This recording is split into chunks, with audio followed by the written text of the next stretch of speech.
Good afternoon. It's a warm, sunny afternoon on the banks of the Brazos in Waco, Texas, and it's time for Top Gun.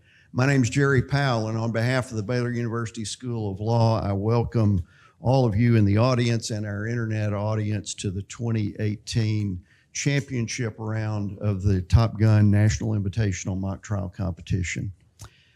Before the judge and jury comes in, I want to take a moment to introduce the competitors to the audience.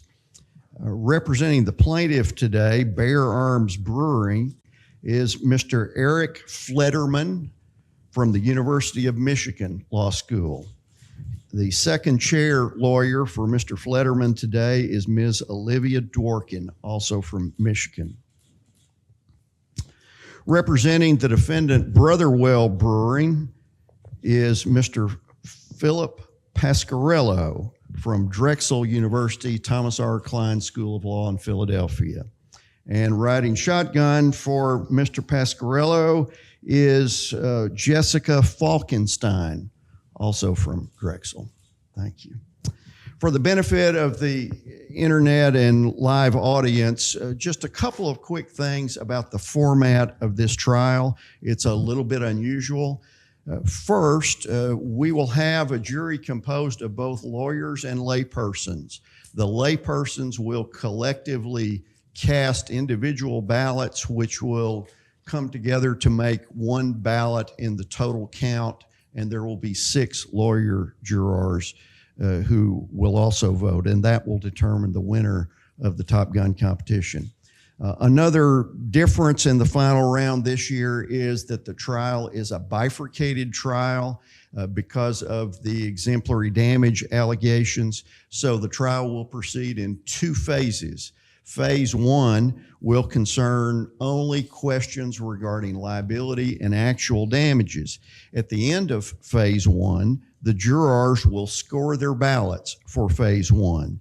The winner of phase 1 will be the 2018 Top Gun winner with the monetary award of $10,000. Immediately after the conclusion of the balloting in phase 1, the ballots will be collected but not disclosed, and these lawyers will begin phase 2 of the trial, which is the exemplary damage amount phase. That will be the only question that the jury will answer at the end of this phase. For purposes of phase 2 only, the competitors will be instructed that the jury has returned a verdict for the plaintiff on all phase 1 questions, and thereby necessitating phase 2 for the amount of exemplary damages. The jurors at the conclusion of phase 2 will cast new ballots deciding the winner of phase 2, and there will be a separate monetary award of $1,000 for the winner of phase 2.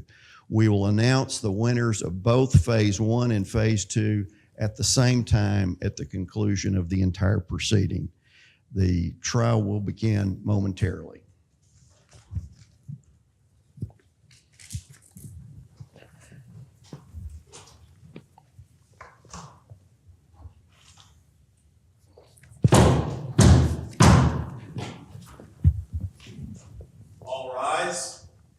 Hear ye, hear ye, hear ye. The United States District Court for the Western District of Texas, Waco Division is now in session. The Honorable Judge Alan Albright presiding. Good afternoon. Good afternoon. May be seated.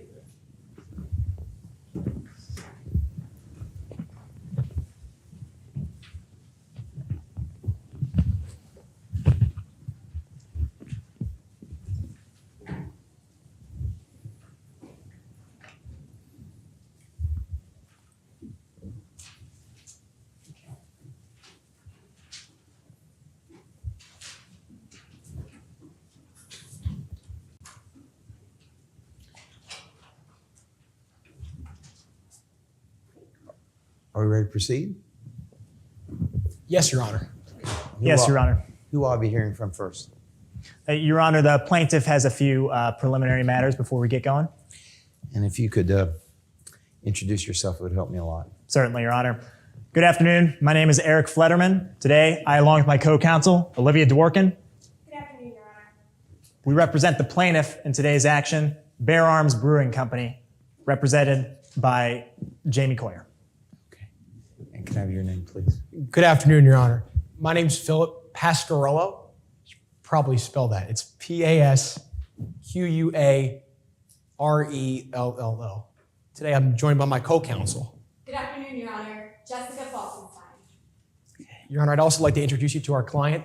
This is Ronnie Wilson, the CEO of Brotherwell Brewing. Good afternoon. You may proceed. Your Honor, just a few housekeeping matters. First, we'd like to ask for your preference as to freedom of movement about the well of the courtroom during statements and examinations. My preference would be that you speak from the lectern.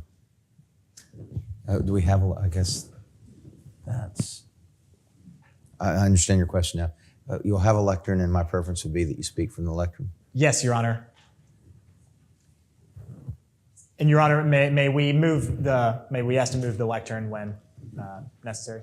I think if it helps, sure, if it helps you be in a position where the jury can more easily see something or hear you, I don't care about that. I'd prefer you to limit your mobility, but certainly you put the lectern wherever you think is the most comfortable. And I'll ask the jury when you do if they can see you from there. Certainly, Your Honor. Further, since this is a jury trial, may we presume that all objections and arguments are heard constructively outside the hearing of the jury, or would you prefer us to explicitly ask for a sidebar when necessary? I think you should assume, unless you ask me for a sidebar, that the jury can hear your objections. Yes, Your Honor. And Your Honor, pursuant to the pretrial order, a number of exhibits have been pre-admitted into evidence. If you would like, I can list those exhibits for the court's convenience, or as we have them in trial, we can reference them as pre-admitted or not pre-admitted. I'd prefer that you reference them as pre-admitted. If they're pre-admitted, let me know. I won't worry about getting an objection. If they're not, let me know. I'll find out if there is an objection. And at the end of the trial, I want to do a record-keeping cleanup and get a record of everything that was admitted and make sure both sides know that for the record. Yes, Your Honor. And Your Honor, since this is a trade secrets action, we will be discussing some confidential, sensitive information throughout today's trial.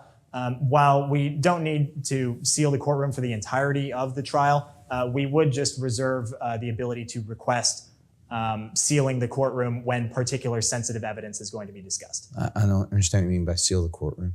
Your Honor, to exclude the gallery and only have the jury present. I'm a little uncomfortable with that notion. Why would I? This is a public forum. Yes, Your Honor. The nature of today's action is a misappropriation of trade secrets allegation. Part of our case is we are claiming that our recipe is a trade secret. For the gallery and members of the public to be able to see this recipe as it's going to be displayed on PowerPoint, potentially have them copy it down. We would just like to reserve the ability to request Your Honor and the bailiff to seal the courtroom at the appropriate times such that the public won't be able to see this trade secret evidence. I'm not exactly certain how we're doing this, but do you have anything else you want to raise before I rule on that?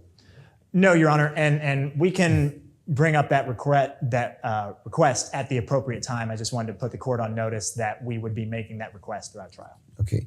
Let me hear from your opposing counsel on their sentiment about sealing the courtroom. Your Honor, You can sit down. Your Honor, we think that everyone in the courtroom is actually, at least to the best of my knowledge, is under a protective order not to disclose any information that they hear with respect to those trade secrets. So to the extent that we don't have people coming in and out as the trial goes on, and I don't expect we will, we don't feel it necessary to do that. But it would be Your Honor's preference. Okay. I'll let you, when we get to it, I'll let you raise it, and I'll decide what to do at that time. Yes, Your Honor. Mr. Pasquarello, did I get that right? Pasquarello, Your Honor. Pasquarello. It was my bad handwriting that. No worries. Mr. Pasquarello, do you have anything else you want to raise before we get started? Two more housekeeping matters and one motion to bring to the court's attention. Your Honor, we'd ask that all exhibits be admitted as they're authenticated rather than at the end of our case in chief. I'm not. I don't follow what you're saying. Your Honor, we're going to have certain exhibits that actually aren't pre-admitted. We're going to show them to the witnesses and have them authenticate those exhibits. Now, in some jurisdictions, you're required to admit them as you authenticate them when you ask the witness what they are and admit it then. Some jurisdictions require you to admit everything at the end of your case in chief after you've rested. I guess I've been in Texas too long. I was unaware that was a way of doing it. I would prefer for you to authenticate them at the time that they're presented to the witness. Understood, Your Honor. And allow the other side to object to their admissibility. And Your Honor, at this time, we'd invoke Rule 615 and ask that all witnesses be considered constructively sequestered with the exception of, or actually sequestered, excuse me, with the exception of party representatives and essential witnesses pursuant to Rule 615C. Our party representative will be Mr. Wilson. And we do have an expert witness that we're going to call, Ms. Dakota Ruth, who's an essential witness pursuant to Rule 615C. We'd ask that she remain in the courtroom throughout today's proceedings. Counsel. Your Honor, no objection to that. Jamie Coyer will be our party representative if and when he arrives. So I just ask that he be allowed to sit at council table when he's here. True. That's granted. And Your Honor, before we begin, actually, Ms. Ruth isn't in the courtroom right now. May I go get her? I think she's right outside. Absolutely. She's actually right there. I'm sorry. I think that's what you meant to. I think that's Actually, what that's you meant not to her. say. I'm sorry. May I take one moment, Your Honor? Sure. Thank you.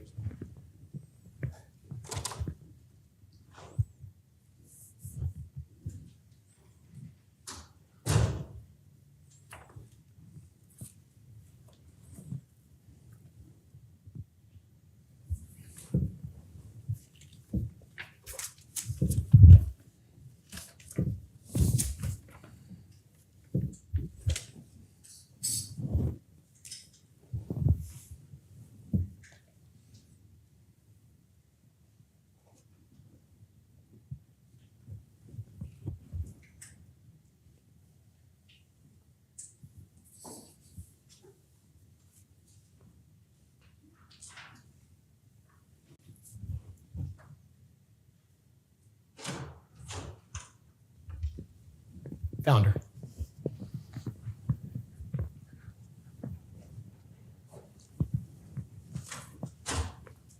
Your Honor, that's it for housekeeping matters. We do have one substantive motion to bring to the court's attention if the court wants to hear it now. Sure. May we provide a brief factual background? I'm trying to figure out why you're standing up. Oh, Your Honor, just to respond to the motion that. Well, I don't need you to stand up until he's done. Yes, Your Honor. Thank you. May we provide that background now, Your Honor? Oh, sure. This is a trade secret misappropriation case. In 2015, a man named Aaron Cano sold a recipe to the plaintiff, Bear Arms Brewery, for a beer called Cedar Fever. In 2016, the brother of that gentleman, Aaron Cano, a gentleman named Caleb Cano, sold that recipe to my client, that same recipe, sold it to my client, Mr. Ronnie Wilson. Today, the plaintiff alleges that that recipe was stolen by Mr. Cano and that my client either knew or should have known that that recipe was taken by improper means. My client vigorously disputes those allegations. With that, we'll turn to that motion, Your Honor. Sure. Your Honor, the defense seeks to exclude any testimony with respect to that gentleman I told you about a second ago, Mr. Caleb Cano, his invocation of the Fifth Amendment when he was asked questions during his deposition about stealing that recipe as more prejudicial than probative pursuant to Rule 403. Your Honor, Mr. Cano, Caleb Cano, is the gentleman who sold that recipe to my client. Now, when he was deposed a while back, Mr. Cano was asked questions about that recipe, whether he sold that recipe to my client, and about his involvement in this case. And Mr. Cano refused to answer those questions on the grounds that it might incriminate him, and he invoked his Fifth Amendment right. Your Honor, we'd move to exclude any testimony with respect to Mr. Cano invoking the Fifth Amendment as more prejudicial than probative. At that deposition proceeding, and what we expect he'll testify to today when he invokes the Fifth Amendment, Mr. Cano had no incentive to answer those questions and had every incentive not to answer those questions. If the members of the jury hear Mr. Cano invoke the Fifth Amendment when he's asked those questions today, they might assume his guilt and then impute that guilt onto my client.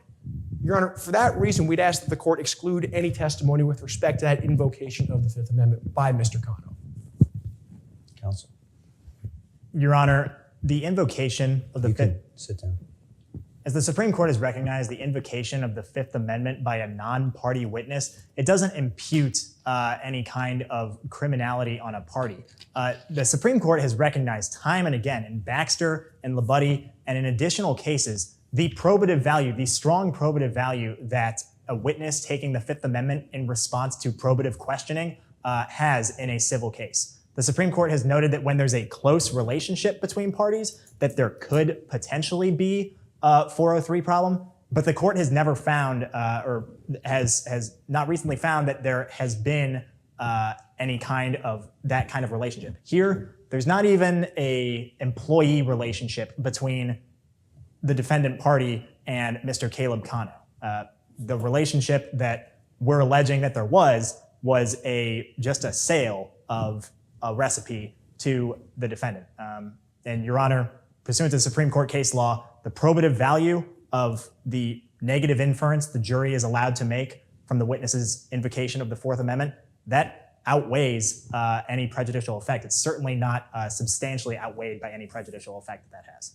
But I think that's his point, is that this is a third party that's not connected to his person or his company, and you want to have the jury, who's not here hearing this right now, you want to have the jury, if they find some, if you clearly want to put it in for prejudicial purposes.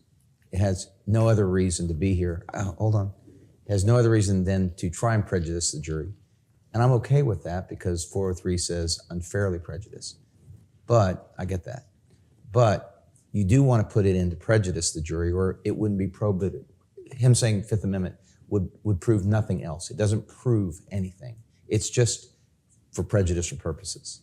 So what I care about is, why should I let you use the Fifth Amendment, the invocation of the Fifth Amendment by someone who's not sitting in the chair on the other side?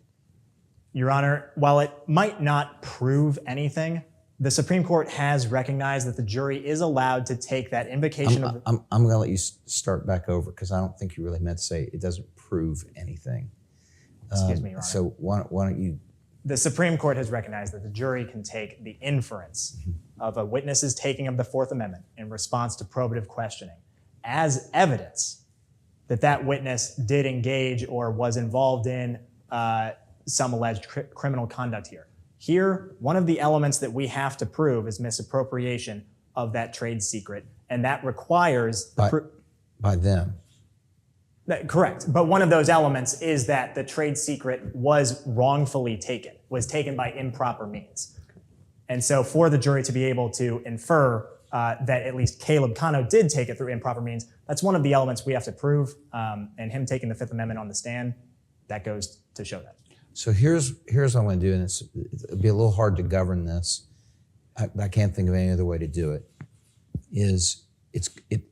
The burden is going to be on you to select questions that you ask of a witness who you think is going to take the Fifth Amendment, that you're going to be able to tie up and say, the reason that has probative value is it shows an element that you have to prove against them.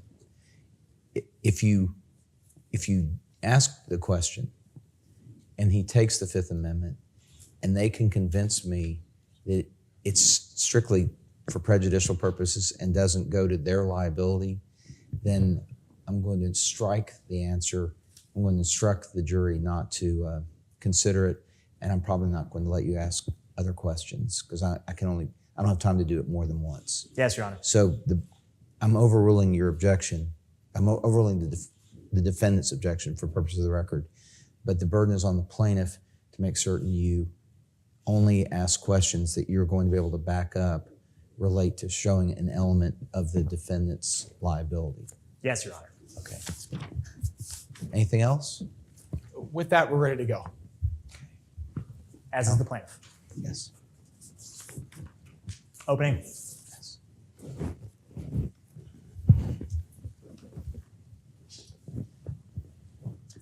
And counsel, since I think it was you who asked, you can put the lectern wherever you feel most comfortable addressing the jury. I'll be able to hear you too, but I want you to feel comfortable putting it wherever you feel Thank you, comfortable with them. I don't know how they'll feel, how comfortable they'll feel with you being there, but they don't get, Hopefully plenty comfortable. they We'll don't, see. they don't get to say. So May I proceed? yes, please. Your Honor, opposing counsel, members of the jury, may it please the court. Willful ignorance is no excuse. Members of the jury, today's case is about something called trade secrets. The story that you're about to hear in this trial is about two local Waco microbreweries. You're going to hear about how one of those breweries, Bear Arms Brewery, started making a unique kind of beer with ingredients that you don't usually see in beer. Prickly pear cactus, Texas cedar trees. Members of the jury, when the Bear Arms Brewery started making Cedar Fever beer, it was something special. You're going to hear about another brewery across town called Brotherwell Brewing. You're going to hear that about a year after Bear Arms started selling Cedar Fever, after a year of strong sales of Cedar Fever beer, you're going to hear that Brotherwell Brewing Company put out a beer called Cedar Pear. Ingredients: prickly pear cactus, Texas cedar. You're going to see the recipes for those beers, members of the jury. They're the same thing. You're going to hear about how the defendant, Brotherwell Brewing Company, had sign after sign after sign that the beer that they were making was from a recipe that had been stolen. Members of the jury, when you have signs that something you're profiting off of has been stolen, willful ignorance is no excuse. Now, today in this trial, you're going to meet Jamie Coyer. Jamie Coyer is the owner and founder of Bear Arms Brewery. Jamie has loved brewing beer for all of her beer drinking life. He went to school to learn how to brew beer. He opened up his own brewery in Waco in 2015. He enjoyed the act of brewing. He enjoyed finding recipes, experimenting with different ingredients, trying to find beers that people would love. You're going to hear that in late 2015, instead of him finding a new recipe found him. You're going to hear about a man named Aaron Cano, who you'll hear on the stand today. Aaron Cano walked into Bear Arms Brewery and talked with Jamie Coyer. Aaron Cano told Jamie Coyer how Aaron's dad, he was a home brewer for a long time. Aaron's dad liked to experiment with unique ingredients. Aaron's dad, before he passed away, wrote down a list of the ingredients that he used in the family recipe. Aaron took that list from his father. He typed up everything that he remembered about what he did, how he made that delicious beer, and he turned it into the recipe for Cedar Fever beer. And so when Aaron Cano walked into Jamie Coyer's brewery and said, "Hey, I'm looking to sell my family recipe, but I don't just want to sell it. I want to be a part of making this beer because I care about the family recipe. I care about what my father created." Jamie was so impressed that Jamie bought the recipe from Aaron and made Aaron a partner in his business, gave him 10% of the company. And together, Aaron and Jamie released Cedar Fever beer in 2016, early 2016. You're going to hear throughout this trial about how successful that beer was because of that unique recipe. And so you're going to hear how Jamie and Aaron tried to keep that recipe a secret. You're going to hear about how they had it on a password-protected computer. You're going to hear how only the two of them would brew the beer. They didn't let other employees do it. As much as they tried to keep that a secret, what they didn't know was that Aaron's brother, Caleb, was looking to steal that recipe. What they didn't know was that Caleb was trying to steal that recipe so that he could do the same thing that his brother did. Because you see, Caleb Kano, he didn't have interest in learning how to make his father's beer. He didn't have interest in learning how to make his father's beer until he saw his brother make all this money, be all successful. And then he thinks, hey, I want a piece of that too. And since his brother wouldn't give it to him, he needed to take it. So Caleb implemented a two-step plan. First, he needed to make sure he could find a brewery who would be willing to buy this thing, someone who's going to pay him the kind of money that he saw his brother get from Bear Arms Brewery. He walks into the defendant's brewery, Brotherwell Brewing, and he says, hey, I've got this family recipe that I want to sell to you. He even brought a sample with it because, shoot, it was being sold on the shelves. Puts it in a different container. He lets Ronnie Wilson, the defendant's head brewer, try a sample of the beer. And then Ronnie Wilson is interested in buying this.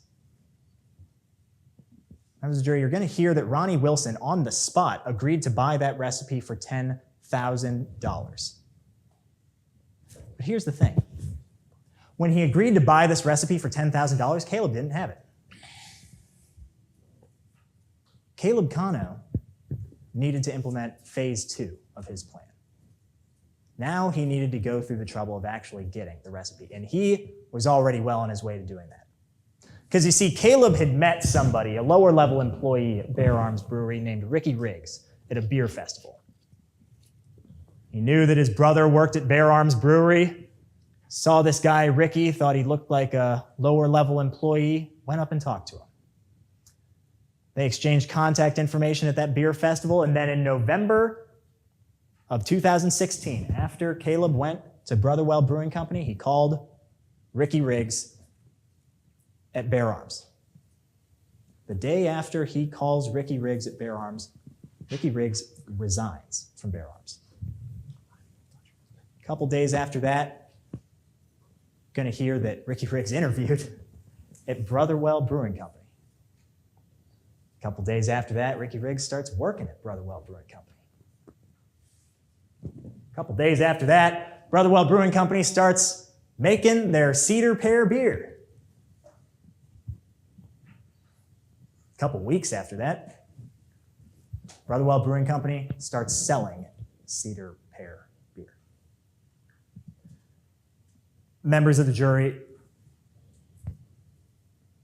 today, we're bringing an allegation of misappropriation of trade secrets.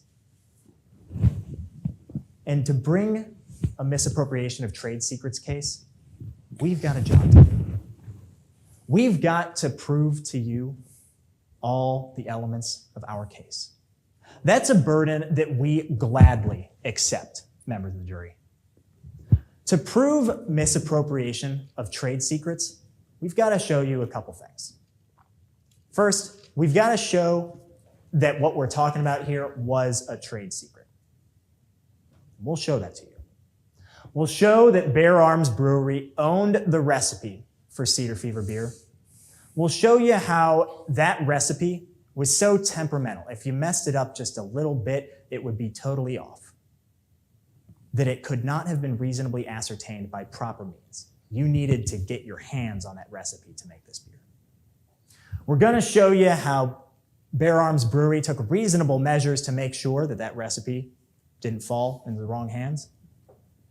We're going to show you how that recipe had actual or potential economic value because it was a secret. Once we show you that this was a trade secret, we're going to show you how Brotherwell Brewing Company misappropriated it. To show that, we're going to show that Caleb Kano wrongfully took that recipe from Bear Arms Brewing Company. We're going to show you that Brotherwell Brewing Company knew or had reason to know that when they got the recipe from Caleb, it was a stolen recipe. We're going to show you that as they continued brewing their beer, they knew or had reason to know that it was a stolen recipe. We're going to tell you about the sign after sign after sign that the defendant had that this recipe had been stolen, that it was markedly similar to a beer being brewed right down the street, that they had just hired someone who made the beer at this other brewery, that they got a cease and desist letter a couple months after they started making it saying, "You're stealing our recipe, please stop." We're going to show you all those signs, and then we're going to show you how they willfully ignored them. Members of the jury, willful ignorance is no excuse. That's why, at the end of today's trial, I'll stand where I'm standing now. I'll review the evidence that we've heard today, and I'll ask you to find the defendant liable, because willful ignorance is no excuse. Thank you. Ladies and gentlemen, we'll now hear from defense counsel. Opening statement, Your Honor. Please.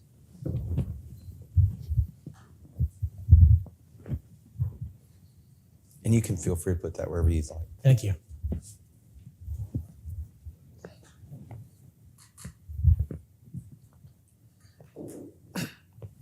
Yeah, please the court. Yes, sir. This case is about a secret, a family secret. Now, the plaintiff just told you that these two cedar beers started from the same closely guarded Cano family recipe. That's true. But you're going to learn that how that recipe was passed down, to whom it was passed down, well, that's also a family secret. So let's go back a few years. Haywood Cano is sitting at his kitchen table. He's staring at the ceiling. He's just come back from the doctor. Not good. He knows he doesn't have much time left on this earth. So after staring at the familiar cracks in that ceiling for a few minutes, Haywood decides it's time. So he grabs the closest piece of paper he can find, a brown paper bag from the trash can. He wipes off the barbecue sauce, and he starts writing. Writing the most valuable thing he owns, his recipe for cedar beer. You see, for 30 years, Haywood Cano has perfected this recipe. For 30 years, he hasn't told a soul. Until today. He stands up, puts down the pen, he hollers, "Y'all come in here." Now, what happens next is a matter for debate. Some say Aaron Cano, one of his twin boys, came in and got that recipe. Some say that both Aaron Cano and Caleb Cano, his twin brother, both came into the kitchen and Dad told them to share. The only people who really know the truth are the Canos. But there's one thing we know for sure. Ronnie Wilson, the owner of Brotherwell Brewing, wasn't there in the kitchen. So when Caleb Cano strolled into his brewery with a beer and a story, he didn't know about Papa Haywood. Didn't know about the brown paper bag with the barbecue stain. Certainly didn't know about any theft. The evidence will show Ronnie Wilson and Brotherwell Brewing what happened in that kitchen was then exactly what it is now. Family secret. Now, the plaintiff, they have the burden of proof. They have to prove each and every element of their case by a preponderance of the evidence, more likely than not. But there are at least two elements the plaintiff won't be able to prove. First, the plaintiff won't be able to prove that that recipe was taken by improper means, that it was stolen. Now, it's true. Caleb Cano did give that recipe to Brotherwell Brewing. But there won't be any evidence that it was stolen. Members of the jury, you're going to hear from about a half dozen witnesses today. Some of them called by the plaintiff, some by us. But they're all going to have one thing in common. No one saw any theft. No one will take that stand and say, I saw Ronnie Wilson steal a recipe. No one will take that stand and say, I saw Caleb Cano steal a recipe. No one will take that stand and say, I saw anyone steal a recipe. The second fact the plaintiff won't be able to prove is that Brotherwell Brewing knew or should have known that that recipe was taken by improper means. Members of the jury, this is Ronnie Wilson. Ronnie Wilson's always wanted to be a brewer, but he didn't have any business experience. Didn't know much about brewing. But in 2016, he decided to take a chance. He opened Brotherwell Brewing with his sister Bridget. In a few months, Caleb Cano came into his shop, gave him a sample of that cedar beer, and asked for $10,000. You're going to hear that Caleb Cano told him the recipe was his, and Ronnie Wilson believed him. Now, members of the jury, the plaintiff just told you that Caleb Cano had a two-step process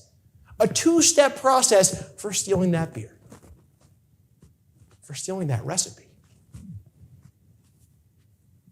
But the evidence will show Ronnie Wilson didn't know anything about that. Plaintiff might also tell you today that Ronnie Wilson should have further investigated what Caleb Cano said. Members of the jury, what you're going to hear is that Jamie Coyer, the owner of Bear Arms Brewery, was given the same story, given the same beer, and she believed the Cano brother too. The evidence will show that the owners of both breweries are honest men who thought the Canos were honest men. Now, I want to be clear. We don't pretend to have all the answers about what happened. Who got the recipe? How? When? Those aren't just matters of family business. They're family secrets. Family secrets Ronnie Wilson did not know, could not have known. That's why at the end of this trial, we'll ask you to find Brotherwell Brewing not liable. Thank you.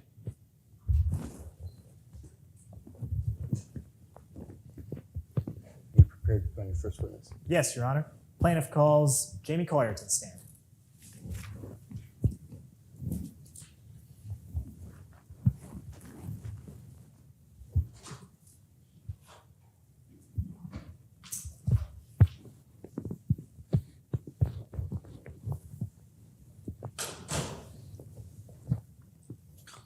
If you'll raise your right hand, please, sir. Do you promise or swear or affirm to tell the truth, the whole truth, and nothing but the truth? I do. Thank you.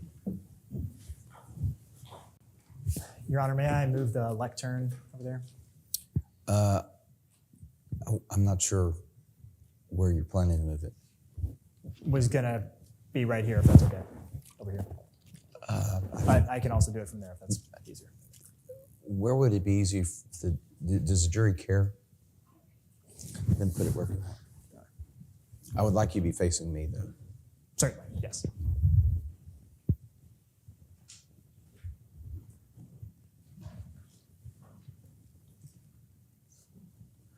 may proceed. Yes, sir. Good afternoon. Good afternoon. Could you please introduce yourself to the jury here and spell your last name for the record? I'm Jamie Collier, Cawyer. Mr. Coyer, what do you do for a living? Brew beer. Where do you brew beer? Bear Arms Brewing Company. Who owns Bear Arms Brewing Company? I started it and still own most part of it, but I also have a partner. Talk about your partner in just a second. Let's focus on you first. Why'd you go into brewing beer? Well, I was with the marketing department of HEB for a long time, and I was brewing beer at home and serving it to my friends and family, and everybody complimented me and said how great it was. And it just occurred to me one time that maybe this is my chance to own my own business and make something of myself. So I started looking into starting my own business, and I did.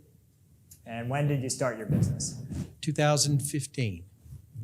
Now, you mentioned that you now have a partner. Who is that? Aaron Cano, sorry. When did you meet Aaron Cano? In that same, very soon after we started, 2016 or just before. How'd the two of you meet? We met to discuss beer. And he had a family recipe for beer, and I'm always interested in, or had been then and always am, interested in unique beer flavoring. What kind of recipe or what did you discuss about any recipe? Well, we were talking about the fact that he had a family recipe that was kind of like the stuff I had been brewing, very common. Everybody liked it when they tried it. Thought it would work well. Was I interested? Yes, I am. I tasted. Wow, this is super. Let's get this out on the market. That was kind of the discussion. So what happened after that discussion? Well, we had kind of a business discussion after that, not just a beer discussion. And eventually I agreed to pay him, and I paid him for the recipe. And it was also kind of a part of the compensation that he would become a part interest in Bear Arms Brewing. That recipe that you bought off him, did you ultimately start selling beer based on that Oh, recipe? yeah. Cedar Fever. Would you recognize a bottle of that Cedar Fever if I showed it to you? I would indeed.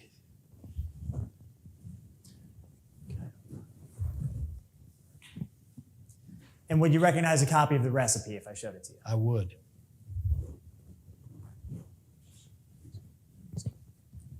May I approach the witness? Of course.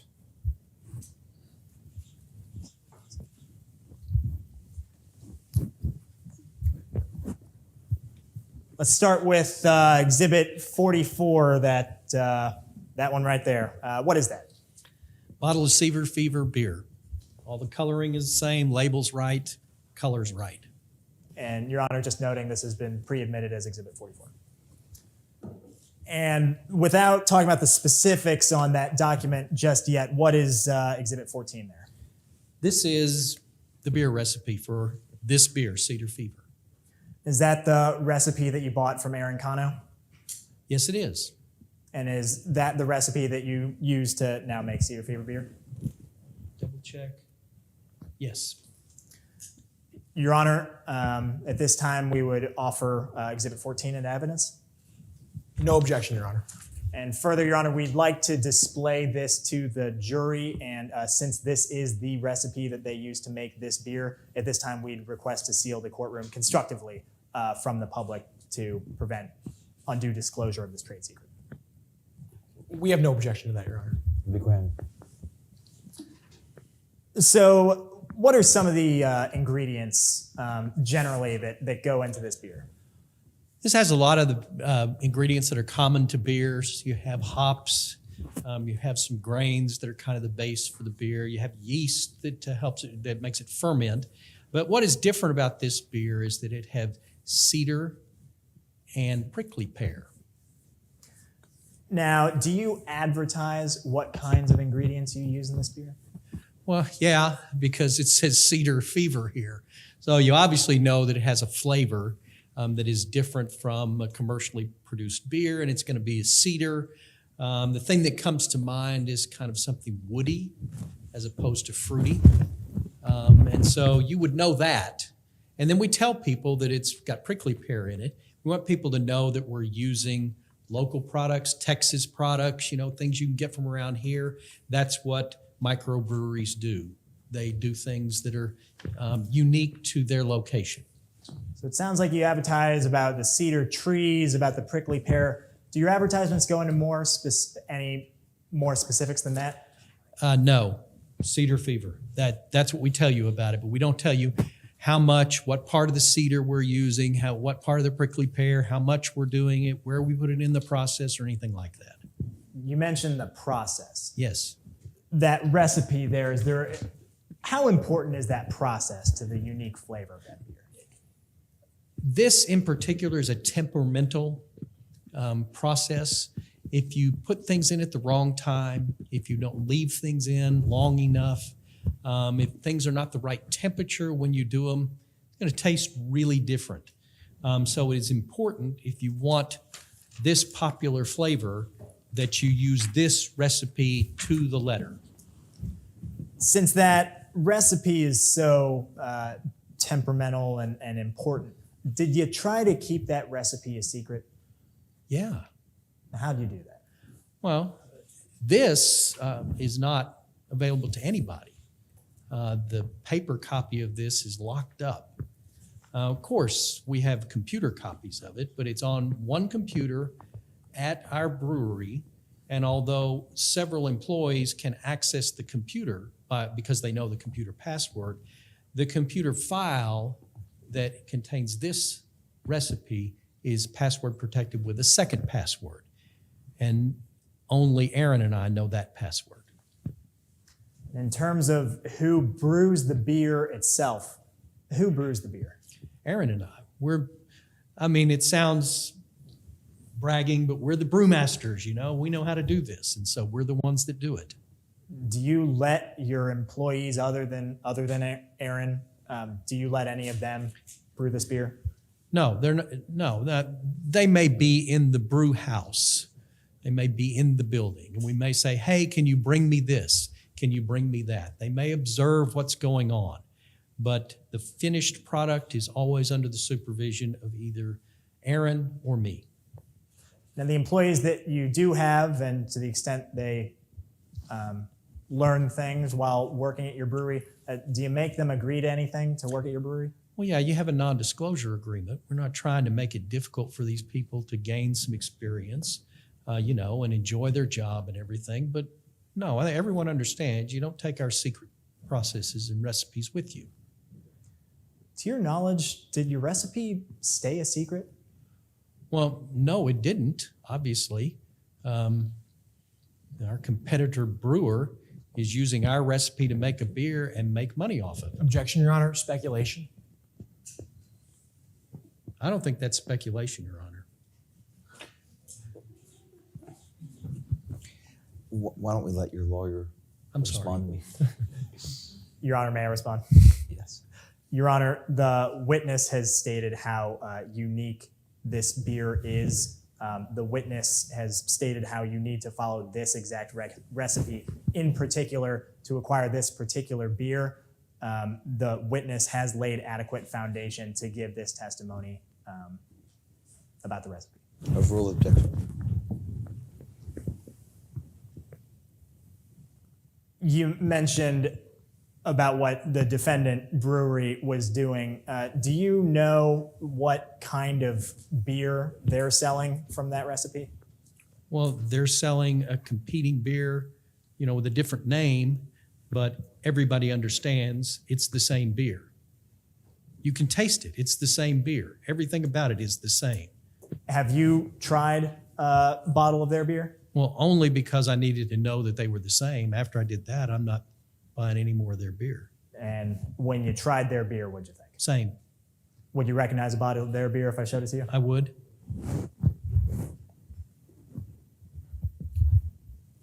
May I approach?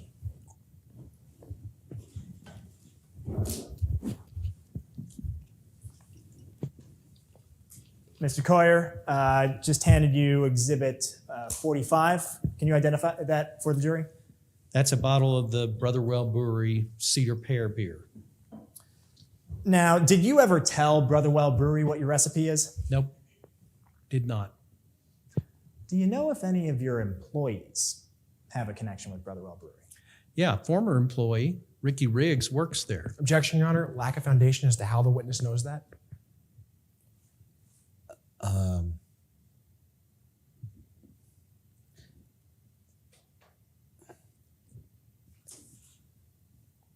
I have to assume, I'm just going to overrule it, but I'm going to assume you're about to tie this up, right, counsel? Sorry, Your Honor. I'm assuming you're about to tell the jury how he has that information. Your Honor, I can certainly ask that question, yes. Why don't you lay the foundation then, and I'll take care of his objection. Do you know do you keep track of where your employees go after they leave your brewery? Well, I mean, not every single person that has ever worked for Bear Arms, I can tell you where they are today. If they've left, they may have moved, but people that stay in town and stay in the beer industry and are working for competitors, yeah, we're fully aware of that. Do you know where Ricky Riggs is working? Brotherwell Brewery. Objection, Your Honor. Lack of foundation. The witness still didn't say how he knows. Yeah, I was waiting for that step too. Yes, Your Honor. I'd like to hear how he knows where this gentleman's working. I don't know why it's a dispute, but I would like to hear how he knows. Yes, Your Honor. Motion to strike, Your Honor. Let's see if he knows, and if he doesn't, I will grant that. How do you know Ricky Riggs works at Brotherwell Brewing Company? Common knowledge. Mr. Coyer, what did you do after you tasted this? Well, that's the best we're going to get is common knowledge.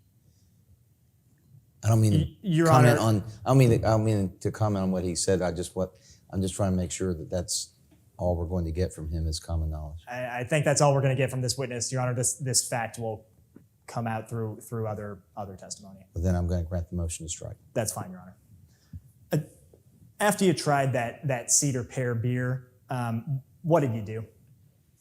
Well, I contacted a lawyer. What did you and your lawyer do? I asked the lawyer to do something about this counterfeit of our beer being sold, and he sent a cease and desist letter. And would you recognize a copy of that cease and desist letter if I showed it to you? I would.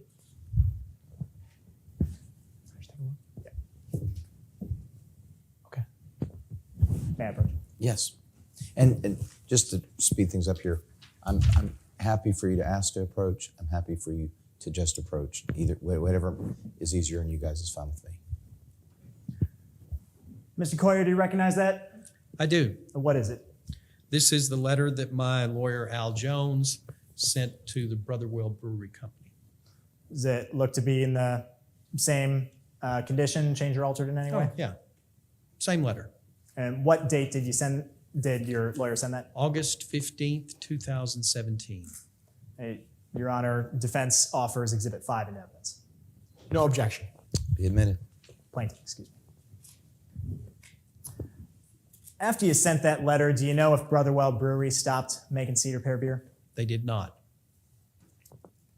When you were selling Cedar Fever in 2016, how was your business doing? When we first introduced it, it kind of had a line of increasing sales until it was the best-selling beer that we had.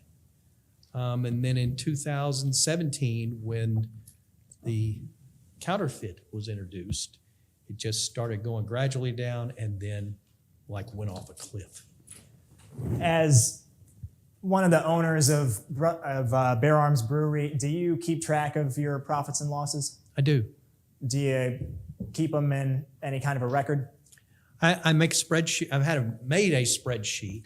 And so as the months go by, I'll record the data for that month on the spreadsheet, keep a going total. Or would you recognize a copy of that spreadsheet if I showed it to you? I would.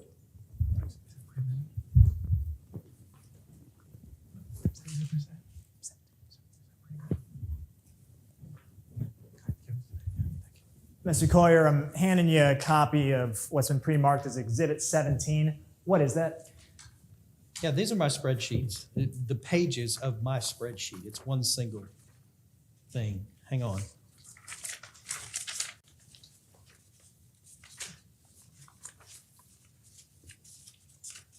Okay. This is all of them. That looks to be a fair and accurate copy. Yes, And do you keep up that spreadsheet in the ordinary course of your business? I do. And that's part of your duties as a owner of Bear Arms? Regular thing for the owner to do. Your Honor, plaintiff offers Exhibit 17 in evidence. No objection. And may I suggest that this is slightly out of protocol, but just to save time, because I know we're time sensitive. On something like this, unless you anticipate an objection, if you'll just go ahead and offer it. If there's no objection, I'll admit it. This is both ways. If there is an objection, I'll have you go through the steps to lay the foundation. Yes, Your Honor. Otherwise, it'll be quicker just to offer it and see if there's an objection. Yes, Your Honor. Mr. Collier, how were your profits in 2016? Best we'd ever had, best year we'd had. How were your profits in 2017? Went down. When did they start going down? There was a big drop off right when Cedar Pear was introduced, when the counterfeit was introduced in competition with our Cedar Fever. Cedar Fever had been doing great. Counterfeit comes in, our sales of Cedar Fever go down. That impacted our bottom line all the way through. Thank you. No further questions? Counsel, do you have cross? Yes, Your Honor. Are you going to use that? You can take it back.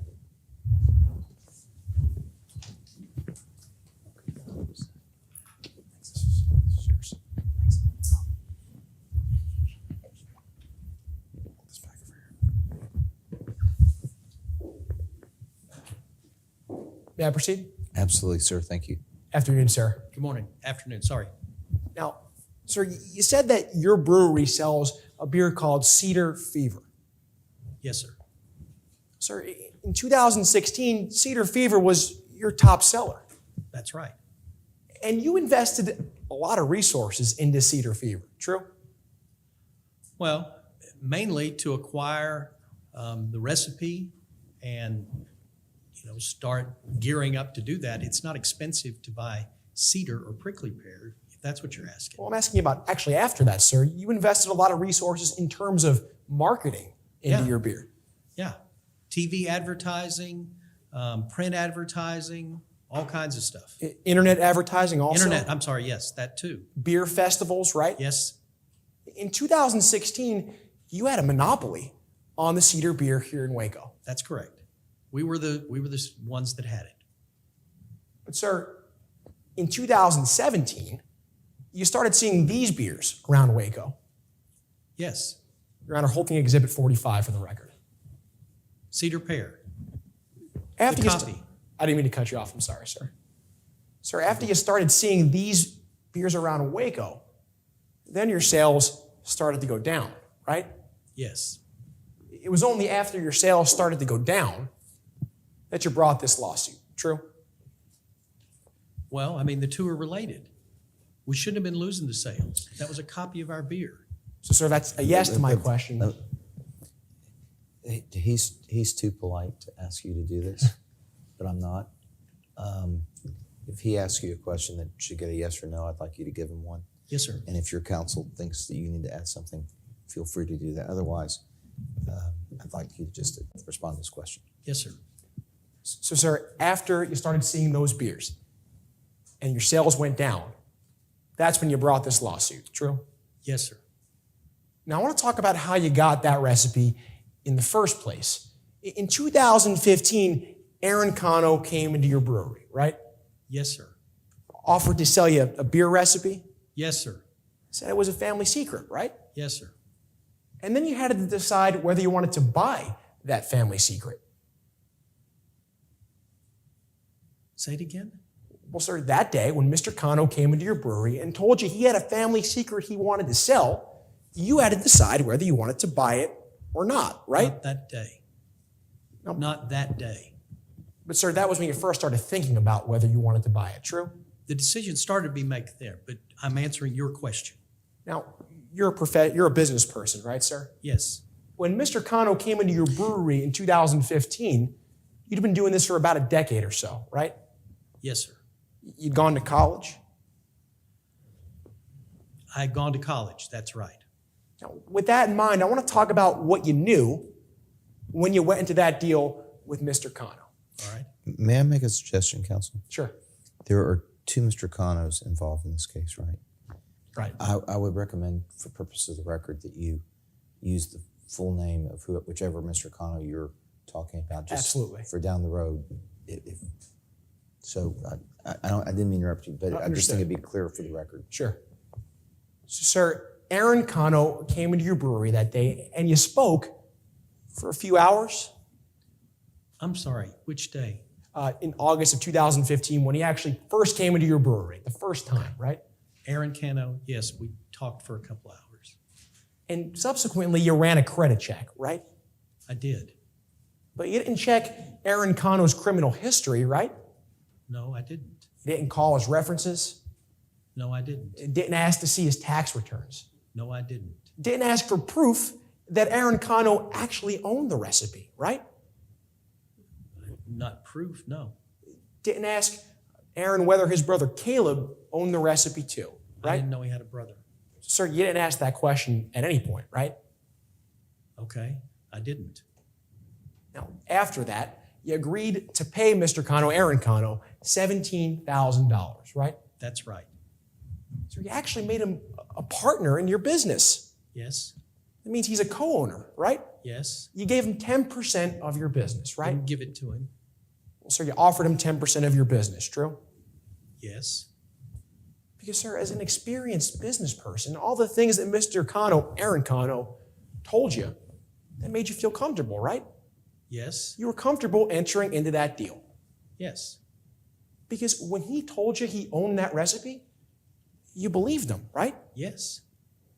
When he told you that he had that family secret and it was his, you believed him, right? Yes. So I want to talk more about where you kept that recipe. Your Honor, I'm showing opposing counsel what's been previously admitted as exhibits 14, 21, 27, and 23.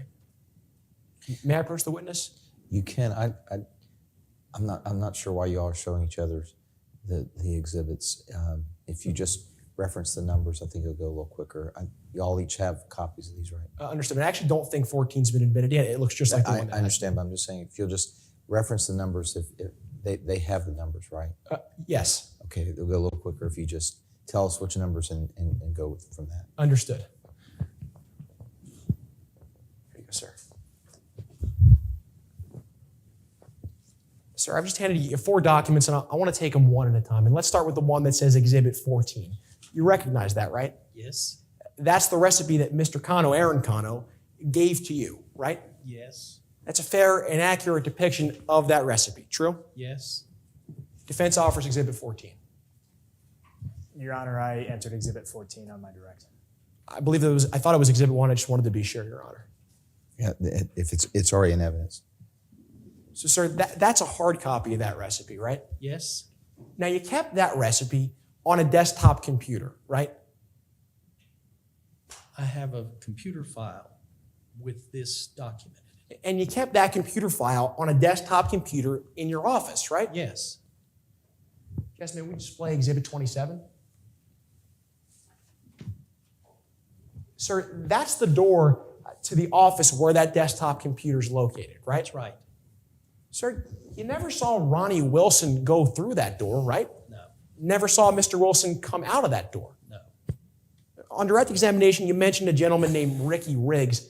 Sir, you never saw Ricky Riggs steal that recipe from that desktop computer, true? No, I did not see him steal it. You never saw anyone steal that recipe from that desktop computer. I didn't see anybody steal it. Sir, that's a no. You never saw that, right? That's what I just said. I didn't see anybody steal it. Now, the other place he kept that file was on a laptop, right? No. Sir, you'd put a flash drive into the laptop, Correct. and then the recipe would pop up on the screen, true? You had to do more than that. You couldn't just insert the key to the flash drive and then it pops up. Well, sir, But yeah, there's no problem getting it to Council. Sir, you would access that recipe on your laptop from time to time, right? I have done it, yes. That laptop was located in the brewery at Bear Arms, true? Yes. Jess, can we display Exhibit 23? Thank you. Sir, this is a photo of the back of the brewery where that laptop was located. True? Not exactly. Well, sir, this is your brewery, right? It is, but the laptop is not here in this picture. Sir, this is where the laptop would be, right? It's in that room, but you're making it sound like that it's like sitting on top of those hoses or something. And no, it's in that room, but not just laying around here casually. It has a place. Understood, sir, but this is the room, right? Yes, correct. You never saw Ronnie Wilson in that room stealing that recipe from that laptop. No, Never saw Ricky Riggs steal that recipe from that laptop. I didn't see him steal the recipe from the laptop. Sir, you didn't see anyone steal that recipe from that laptop. I didn't see him steal it. So the last place you kept that recipe was on a flash drive, true? And we just talked about that. You kept that flash drive on a lanyard? It was on a lanyard, yes. The flash drive was on a lanyard. And then you hung that lanyard on the wall. Yeah, when needed. Jess, can we display Exhibit 21? Thank you. Mr. Coyer, this is the wall where that flash drive was hung, right? Yes, You never saw Ronnie Wilson take that lanyard with that flash drive off the wall. I didn't see him do that. You never saw Ricky Riggs steal that recipe off that flash drive. I already said that. I didn't see him steal it off the flash drive. In fact, sir, Ricky Riggs didn't have access to that flash drive, true? I think he did. So, hang on a second, sir. Is it your testimony that Ricky Riggs did have access to that flash drive? I think he did, yeah. Well, sir, you remember being deposed in this case, right? Uh-huh. I was there. Yeah, Plaintiff counsel was there. yeah, And you took an oath. that's right, Same oath you took today. right, Swore to tell the truth. right, Swore to be accurate. right, Swore to be complete. right. You'd recognize that deposition if I showed it to you now? I would. I have a copy with me. You mind if I approach you with this copy, sir? I have the Fine. page right here for you. That's fine.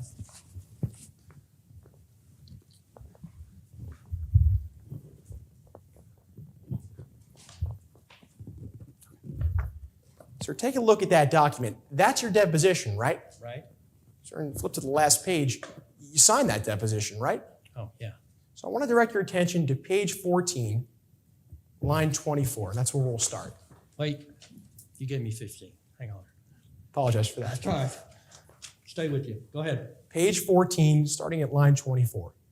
Question, do you know Ricky Riggs? Answer, yes, he used to work for me at Bear Arms. Question, what did Ricky Riggs do for you? Answer, grunt work mainly, but he worked... Objection, hearsay, may be heard. Sure. Your Honor, this deposition is an out-of-court statement being offered for the truth of the matter asserted. To the extent that opposing counsel wants to impeach the witness, it needs to actually contradict some kind of testimony the witness has given in court today. May I respond to that, Your Honor? You don't need to. You overruled. Sir, let's keep going. Where were you? We'll start back at page... Let's start at Why- page... Why don't you re-ask whatever question you were on? Sure. And do you know where he's asking from? I know which page he's on. Okay. Give him the line. Absolutely. Line 26. What did Ricky Riggs do for you? Answer, grunt work mainly, but he worked everywhere in the facility. Question, did he have access to the office where the computer was? Answer, yes. Question, was he permitted to go on that computer? Answer, yes, but not very often. I think we had him checking inventory some, and that would require him to get on the computer. Question, did he have access to the flash drive and the laptop you mentioned earlier? Answer, laptop, yes. Flash drive, no. Did I read that correctly, sir? You did. I'll take that back. I can take all these back too. Thank you. Sir, we've talked about whether that recipe was taken from your brewery. Now I want to talk about whether that recipe actually ever got to Brotherwell Brewing. You never saw someone give that recipe to Ronnie Wilson, right? I didn't see anybody do that. You never heard anyone tell that recipe to Ronnie Wilson. I didn't hear that. You don't have any email attachments or email sent from that laptop where that recipe was attached and forwarded to Ronnie Wilson. I do not have any electronic evidence like that. You don't have any electronic evidence from your desktop computer. emails from that desktop computer where the recipe was attached and it was forwarded to Ronnie Wilson. True? I don't have electronic evidence like that. Thank you, Mr. Coyer. Pass the witness, Your Honor. Any redirect? No redirect, Your Honor. Just ask the witness be excused. Thank you, sir. Next witness. Your Honor, plaintiff calls Aaron Cano to the stand. Mr. Coyer.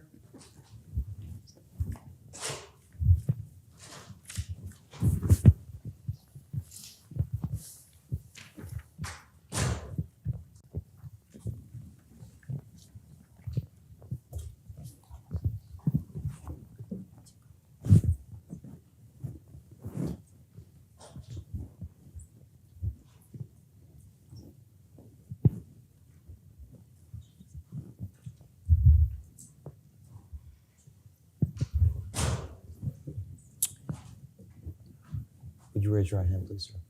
Do you swear or affirm to tell the truth, the whole truth, and nothing but the truth? You may be seated. May I proceed? Please. Good afternoon. Good afternoon. Could you please introduce yourself to the jury and spell your last name for the record? I'm Aaron Cano, C-A-N-O. Mr. Cano, what do you do for a living? I work for Bear Arms Brewery. How long have you worked at Bear Arms Brewery? Oh, about 18 months probably, I guess. What do you do there? Whatever Jamie tells me to do, basically. I help brew the beer. Are you just an employee at Bear Arms Brewery? I'm actually a partner with Jamie. How'd you get into the beer brewing business?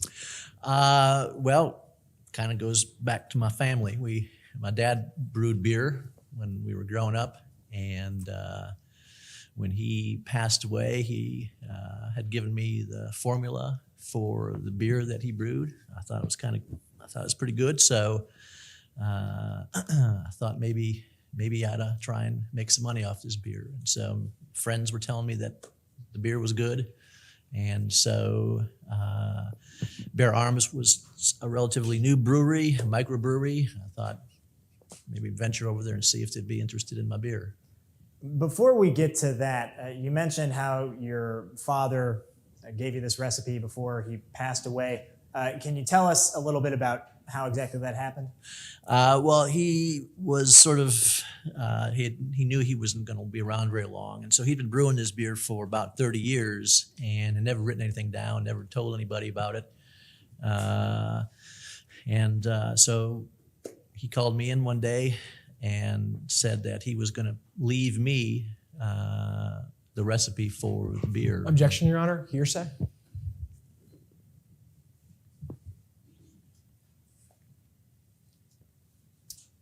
Your Honor, with regard to the final part of the witness's answer, that's fine, so long as the rest of the answer can stay.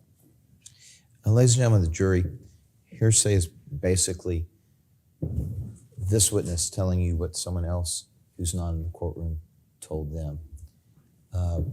Defense counsel has objected to that portion of the answer. I'm going to sustain that objection. I'm going to instruct you not to consider that portion of the answer. You have no objection to the rest of the answer. No, Your Honor, just the statement itself. Okay. The jury will disregard the end of the answer with respect to what this witness's father told him. Mr. Cano, without going into what exactly your father said, where were you? Can you tell the jury where were you and who was there when your dad gave you the recipe? We were in our house, in our home, my dad's home, and we were in the kitchen, and he gave me the recipe. How did he give it to you? He pulled a piece of paper out of the garbage and wrote it down. Would you recognize that piece of paper if I showed it to you? I sure would.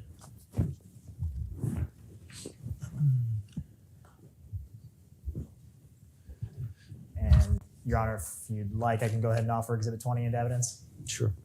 We have no objection. It'll be admitted. Still smells like barbecue. Now, when your dad wrote down the ingredients on that piece of paper there, was your brother there? No. Who is your brother? Caleb. Did you ever give Caleb that ingredients list? No. He wouldn't know what to do with it. He can barely read. Mr. Cano, we're in court. I'd appreciate you just responding to your attorney's direct questions without comment. What did you do with the ingredients list that your father gave you? What did I do with it? Decided that I had to record it, and since the process of making beer is almost as important as the ingredients, I went about trying to figure out the exact process that was involved. And so ultimately I was able to do that, and I recorded that in my computer. What did you do once you recorded that recipe on your computer? That's when I went about trying to find somebody to make the beer for me. And you mentioned earlier that you brought this to Bear Arms Brewery. Did you sell the recipe to Bear Arms Brewery? I did. And is that how you became an owner? That's how I became a partner, yeah. After you sold that, did Bear Arms turn the recipe that you had into a beer? We did, yes. What beer was that? Cedar Fever. Did you ever? Are you and Caleb, you and your brother, are you all close now? Not anymore. Why is that? Well, since he started making my beer for somebody else, I don't have anything to do with him. Objection, Your Honor. Lack of foundation. Overruled. How did you know that somebody else was making your beer? Taste it. When did you taste it? I saw it in the store and grabbed a 6-pack and tasted it. And it's the exact same beer I brew. Thank you. No further questions. Cross, Your Honor. Please.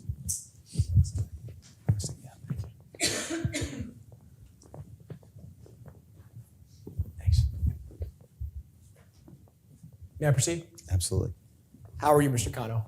I'm doing great. How about yourself? Doing well. Now, I want to start off by talking about something you said on direct examination.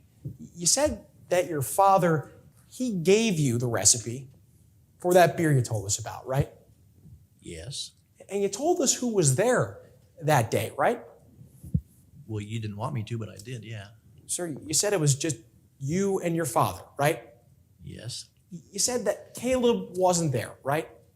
Yes. So, sir, that's your testimony today, that Caleb was not there when your father gave you that recipe. True? Yes. Sir, isn't it true that you told your wife something different about what happened that night? No. Sir, isn't it true that you told your wife that Caleb actually was there when your dad gave you that recipe? Nope. Well, sir, you do know that your wife was deposed in this case, right? I do. Mr. Cano, you have a financial stake in this case, right? Yes. You're a part owner of Bear Arms Brewery. True? Yes. You own 10% of the company. Yes. So I want to explore that claim that that recipe was given to you and you alone. I want to show you 2 exhibits. Yes, okay. So I want to take a look at this one you have here already and show you this one, what's been previously admitted as Exhibit 14. Let's start with Exhibit 20 that you have there, sir. You recognize that, right? Yep. That's the recipe your dad gave to you? Yep. Yes, can we display? Thank you. Way ahead of me. Now, sir, this is the recipe that your dad wrote on a bag and gave to you that night you told us about, right? Yep. Now, it lists ingredients, right? Yep. It lists amounts of ingredients. It does not, however, say your name, right? Yep. Is that a yes? I just need to say yes or no for the record, sir. Is that a yes? Does not say your name. Let's flip to Exhibit 14, Jess. Sir, this is the recipe that you gave to Bear Arms Brewery, true? Yep. And again, sir, is that a yes? Down here it is. For the record, thank you. Now, at the top there, it says Dad's beer recipe, true? You can read it. So, sir, that's what it says, right? Yes. It doesn't say Aaron's beer recipe, true? Yes. It doesn't say gift to Aaron, right? Well, it's because I made it. I wrote it down. Sir, that's a no. It doesn't say gift to Aaron on the top there. True? It doesn't, no. Sir, let's talk about where you kept that recipe. Now, that document you have in front of you there, Exhibit 14, that's a hard copy of the recipe, right? Yep, And you also keep that recipe on a desktop computer at your home. yep, Now, the hard copy itself, you never saw anyone steal that hard copy, right? nope. You never saw your brother. I couldn't tell. No, he's not right, or no, no one stole it. No, but I didn't see no one steal it. Okay, thank you. So, sir, you kept that recipe also on your home desktop computer, true? Yes, You never saw Caleb break into your home and steal that recipe off your home computer, right? he was there last Thanksgiving. But, sir, Mr. Kano, I'm going to ask you again. This gentleman gets to ask you questions that, if I think they're well framed and deserve a yes or no, I think both I and the jury would appreciate you giving a yes or no in response. So don't want the whole story, just yes or no. Your counsel gets to ask you questions when this gentleman's done. If you believe there are parts that you haven't gotten to tell, he'll be able to list those from you. But so the jury and I can get answers to his questions, I'd appreciate just yes or no. So, sir, you never saw your brother Caleb break into your home and steal that recipe off your desktop computer. Nope, You also know that that recipe is kept on a Bare Arms laptop. yep, You never saw anyone steal that recipe off the Bare Arms laptop, true? nope, You also know that the recipe is kept on a flash drive, true? yep, You didn't tell Caleb about that flash drive, right? nope, You never saw Caleb holding that flash drive? nope, Sir, you never saw anyone steal that recipe off that flash drive. True? nope. The last thing Well, I want to... again, you end all of your questions with a true, and I'm not sure what he's answering, whether he's saying your question was true or whether it didn't happen. So if you could ask your question again, I want to make sure the jury understands. Understood, Your Honor. Sir, you never saw anyone steal that recipe off that flash drive. Nope. Now, the last thing I want to ask you about is a gentleman named Ricky Riggs. You know who Ricky Riggs is, right? Yep. Ricky Riggs used to work for Bare Arms Brewery. Yep. You never saw Ricky Riggs steal that recipe off your home computer. Nope. Never saw Ricky Riggs steal that recipe off the office computer. Nope. Never saw Ricky Riggs steal that recipe off the laptop computer. Nope. Never saw Ricky Riggs steal that recipe off the flash drive. Nope. Never saw Ricky Riggs steal that recipe, period. Nope. Thank you, Mr. Kano. Pass the witness, Your Honor. Redirect. Mr. Kano, did Ricky Riggs used to work at Bare Arms Brewery? Yep. I need you to. I'm sorry, Your Honor.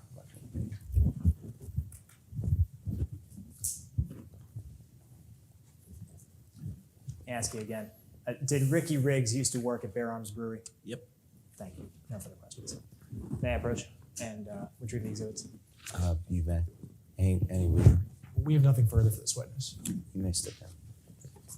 Who's your next witness? Your Honor, the plaintiff calls Caleb Kano.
Would you stop for a second?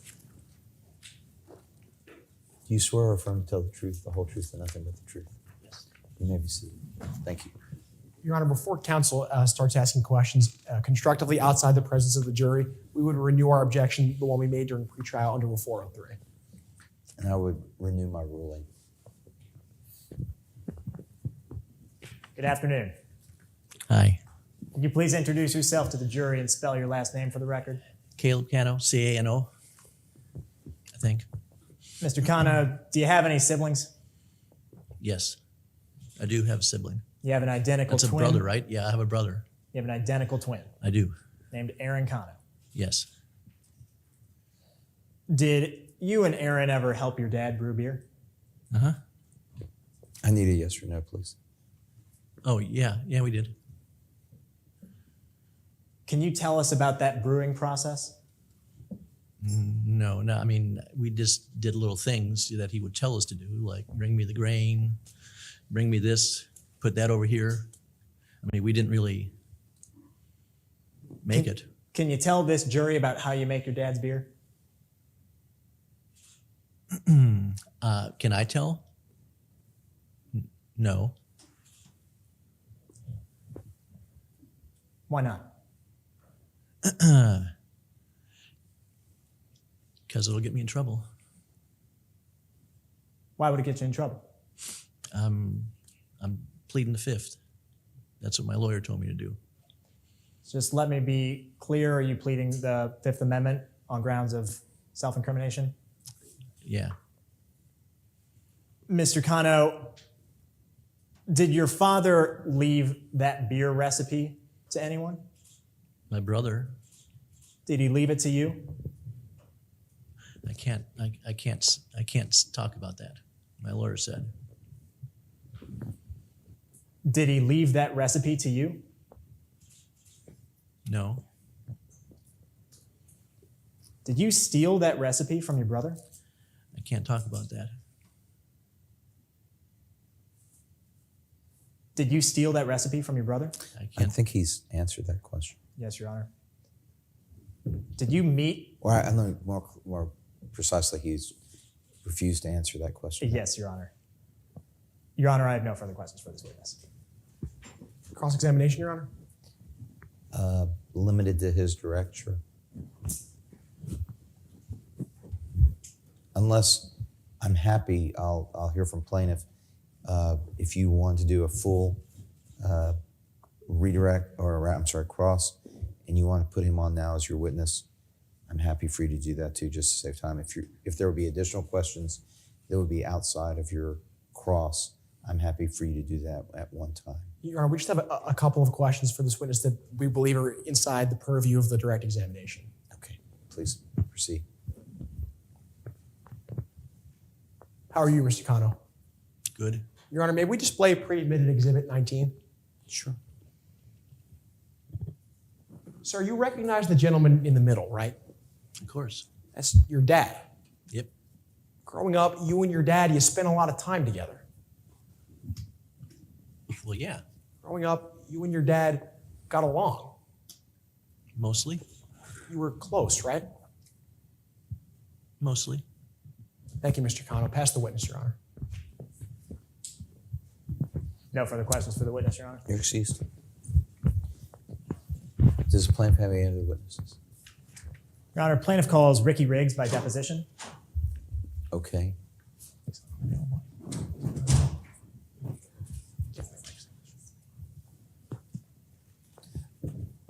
Your Honor, we object under the hearsay rule.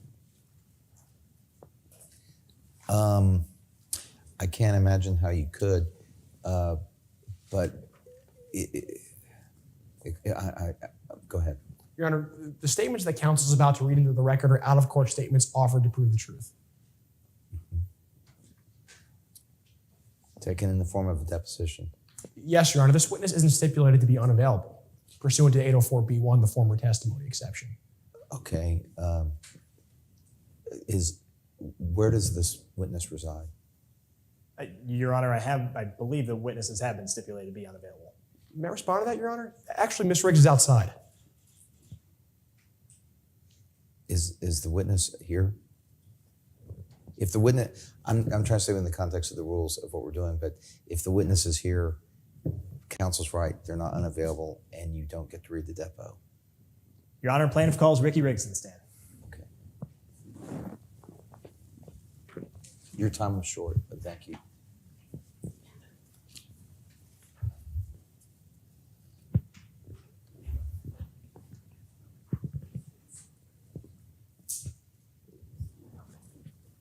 Your Honor, if I may, it is stipulated that we may call witnesses either live or by deposition. You're going outside of my knowledge exactly of how this process works.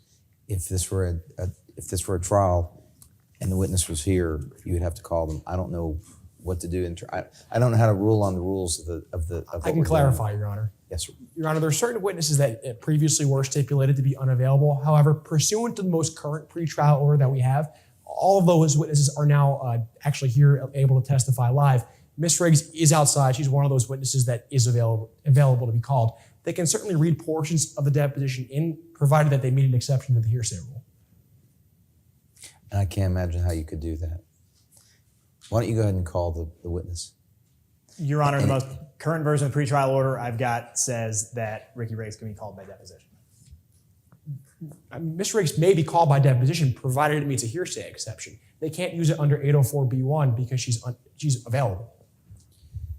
Okay. Again, I wasn't fully trained as a judge on how to rule on the rules of this procedure. I'll tell you what. Since clearly you prepared to do it by form of deposition, why don't you go ahead and use the deposition? If you'd like to call Ms. Riggs live to rebut what they say, that's fine. Understood.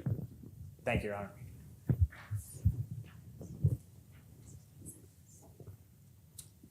And you're back.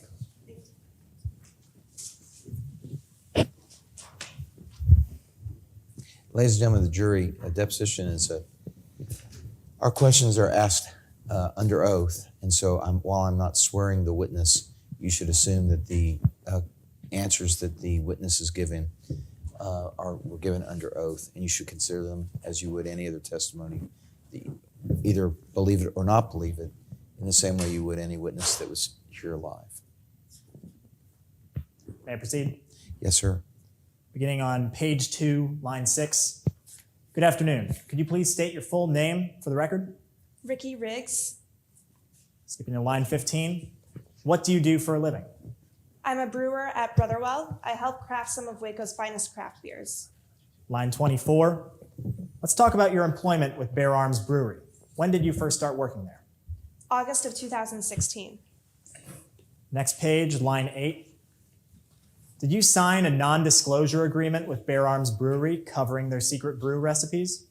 Yeah, all of the employees had to sign one before working there. While you were on the job, did you have access to any of Bear Arms brew recipes, including but not limited to Cedar Fever? You know, looking back on it, I guess I did have access, but I didn't know it at the time. I would do the data input on the company computer in the office. I don't remember ever seeing a recipe though. I don't know if they even kept the recipes there or not. Skipping to page 7, line 15. When did you resign from Bear Arms? I resigned on November 29th, 2016, but my last day of work was on December 2nd, 2016. Line 32. Let's talk about Caleb Cano. How did you two meet? We met at the 2016 Waco Beer Fest. Bear Arms had a spot in one of the showcase tents, and I was helping Aaron and Jamie hand out craft samples to customers. I remember Caleb approached me when I was taking a break from the event. I was sitting in scruffs, and he came up with 2 pints, one in each hand. He handed me one. Skipping to line 24 on page 8. Let's talk about your transition over to Brotherwell. When did you first learn about a job opportunity at Brotherwell? Well, Caleb gave me a call on November 28th, 2016, telling me that he had referenced my name to Brotherwell for a brewer position. He gave me the number of Ronnie Wilson, who I contacted immediately about the job, and I went in for an interview.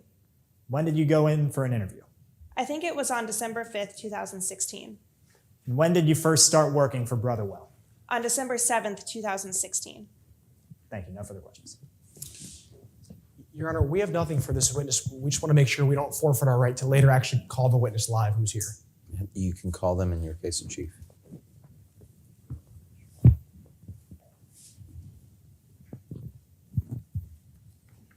Does the plaintiff have any other witnesses? Yes, Your Honor. Plaintiff calls Casey Cook to the stand.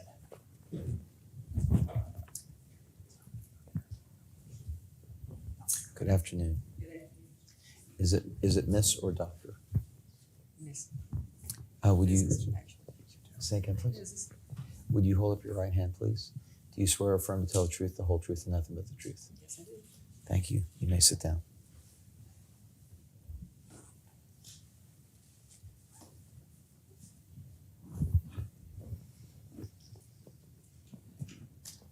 May I proceed? Good afternoon. Good afternoon.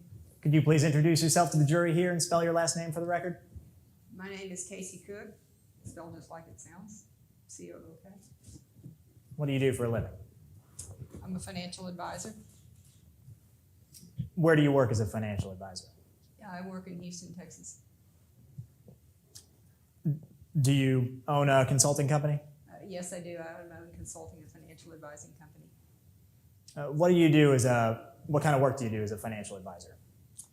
My work is mainly centered around intellectual property. I help advise businesses on how to manage and leverage their intellectual property, which is trademarks, trade secrets, trade names, patents, that sort of thing, to expand their profits on that, perhaps to value these things, to help make determinations on pricing for licensing of intellectual property. Yeah, how long have you been doing that kind of work? About 20 years altogether. I've been self-employed for 15. What kind of education do you have? Well, I have a Bachelor of Business Administration from Texas A&M University, and I have a Master of Business Administration from Baylor. How did you come to be involved in this case? I was requested to look at the financial statements of the two companies involved and render an opinion as to financial damages that might have been suffered by Bear Arms Brewery. Were you able to come to any conclusions in your investigation? Yes, I did. And is this the type of investigation that you've been doing in your work for 20 years? Yes. Before we get to your conclusions, did you have sufficient facts and data to come to accurate conclusions in this case? Yes, I did. I had the financial statements involved. Were there any other sources of facts and data that you reviewed or investigated? Well, yes, in addition to the profit and loss statements, I also had a statement that Bear Arms had prepared and given to its banker stating its net worth. I also investigated the economic climate around the Waco area, and I even went to the breweries and tasted their beers. Did you use particular principles and methods to make your investigation? Yes, to come to these conclusions, I use standard operating procedures within my profession on how to render an opinion and assess damages. Are those reliable methods in your field? Yes, they are. Did you apply those methods accurately in this case? Yes, I did. And what ultimately did you come to a conclusion about? Well, the first thing that I was asked to render an opinion on was lost profits for Bear Arms, both past profits and future profits. And I came to the conclusion that the past profits lost were in the range of $26,000 to $29,000. The future lost profits were in the range of, for a 3-year period, around $73,000 to $97,000. How do you arrive at, let's start with the present profits there. First, what do you mean by present profits? Well, past profits, I believe is what I Excuse said. me, past Okay. profits. I use what's called a before and after method. And basically, we start out by looking at the profit that was earned on the Cedar Fever beer for the year 2016. That was the first full year of sales that it had that beer. It sold very well. It made close to $64,000. I'm not looking at the actual numbers at the moment, so this is from memory. The second year, after the competing beer Cedar Pear was introduced, its profit dropped down to about $36,000. So the difference would be your starting point for measurement of what the lost profit would be. And you mentioned future profits. What are future profits? Okay, let me expand just a moment on the past profits, if I may. Yep. In addition to getting the basic number, the $26,000 difference that it might have earned if it had continued to sell that beer without a competitor, we also had to consider the rate of increase in profit for that year that it was in business, or rather that it was selling Cedar Fever without competition. The beer was quite popular. The sales were increasing month to month, and this was determined to be an annual rate of about 9.92%. When we factor that into the $26,000 basic difference, we come out with the difference could have been as much as $29,000 that it might have earned in past profits.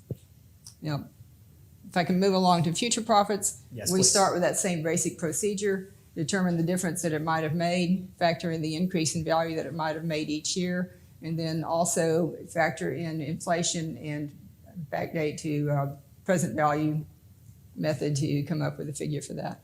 And so when you're calculating future profits, how far out in time are you projecting? 3 years. That's standard procedure in this business. And so when you add together the loss, or how much lost future profits did you calculate? I came up with between, the range be 77,000 to about 97,000. Again, I'm not looking at the exact figures at the moment. And is that the total number of actual damages that you calculated there? That was my assessment. And did you calculate something called a reasonable royalty?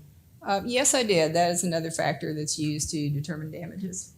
Can you just explain to those of us who aren't financial consultants, what is a reasonable royalty? Well, a reasonable royalty, this is a measure of, basically it's a projection of what in a negotiation of a sale of a trade secret that a willing buyer might have paid to a willing seller.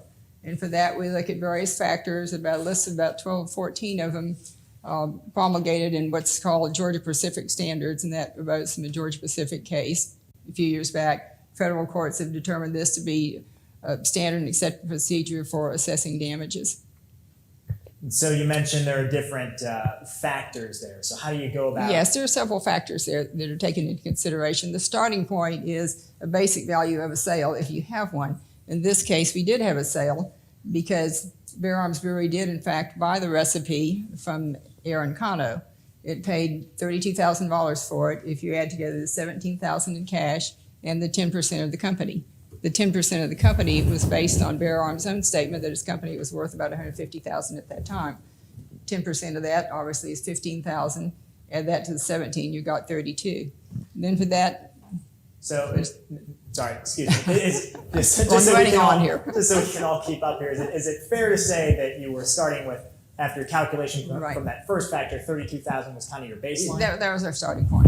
And then how did the other factors factor? Okay, then we look at, there are several other factors involved, and it would take a while to go through all of them, but we consider such thing as, were there any other comparable sales? We look at the increasing sales value of the company. We look at the uniqueness of the product. Is there anything else like it? In this case, it was a very unique beer. Nothing else is sold quite like this. So it's not like just buying another IPA or another Pilsner. You have a unique product. We look at the economic area of this Waco area. Is this microbrewery type beer a popular item? Is it selling well here? Do we have a lot of tourists coming into the area, which we do? We compare the two companies involved. You have to consider whether or not, because what we're measuring is would Bear Arms have licensed its recipe to Brotherwell. If they are in a similar market, if they are direct competitors, Bear Arms would have charged a higher price because licensing its product to a nearby competitor would, of course, taken away some of its business. So after you accounted for these other factors, what did you conclude with regard to what a reasonable royalty would be? I came up with a reasonable royalty of between 80 and 100,000. Thank you. No further questions. Cross, Your Honor.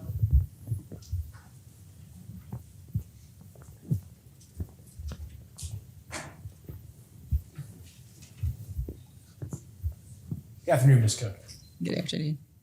Now, you'd agree with me that as an expert witness, it's important to keep an open mind, right? Yes, It's important to be impartial. and we are. With that in mind, I want to talk about exactly what it is that you do. You work with businesses.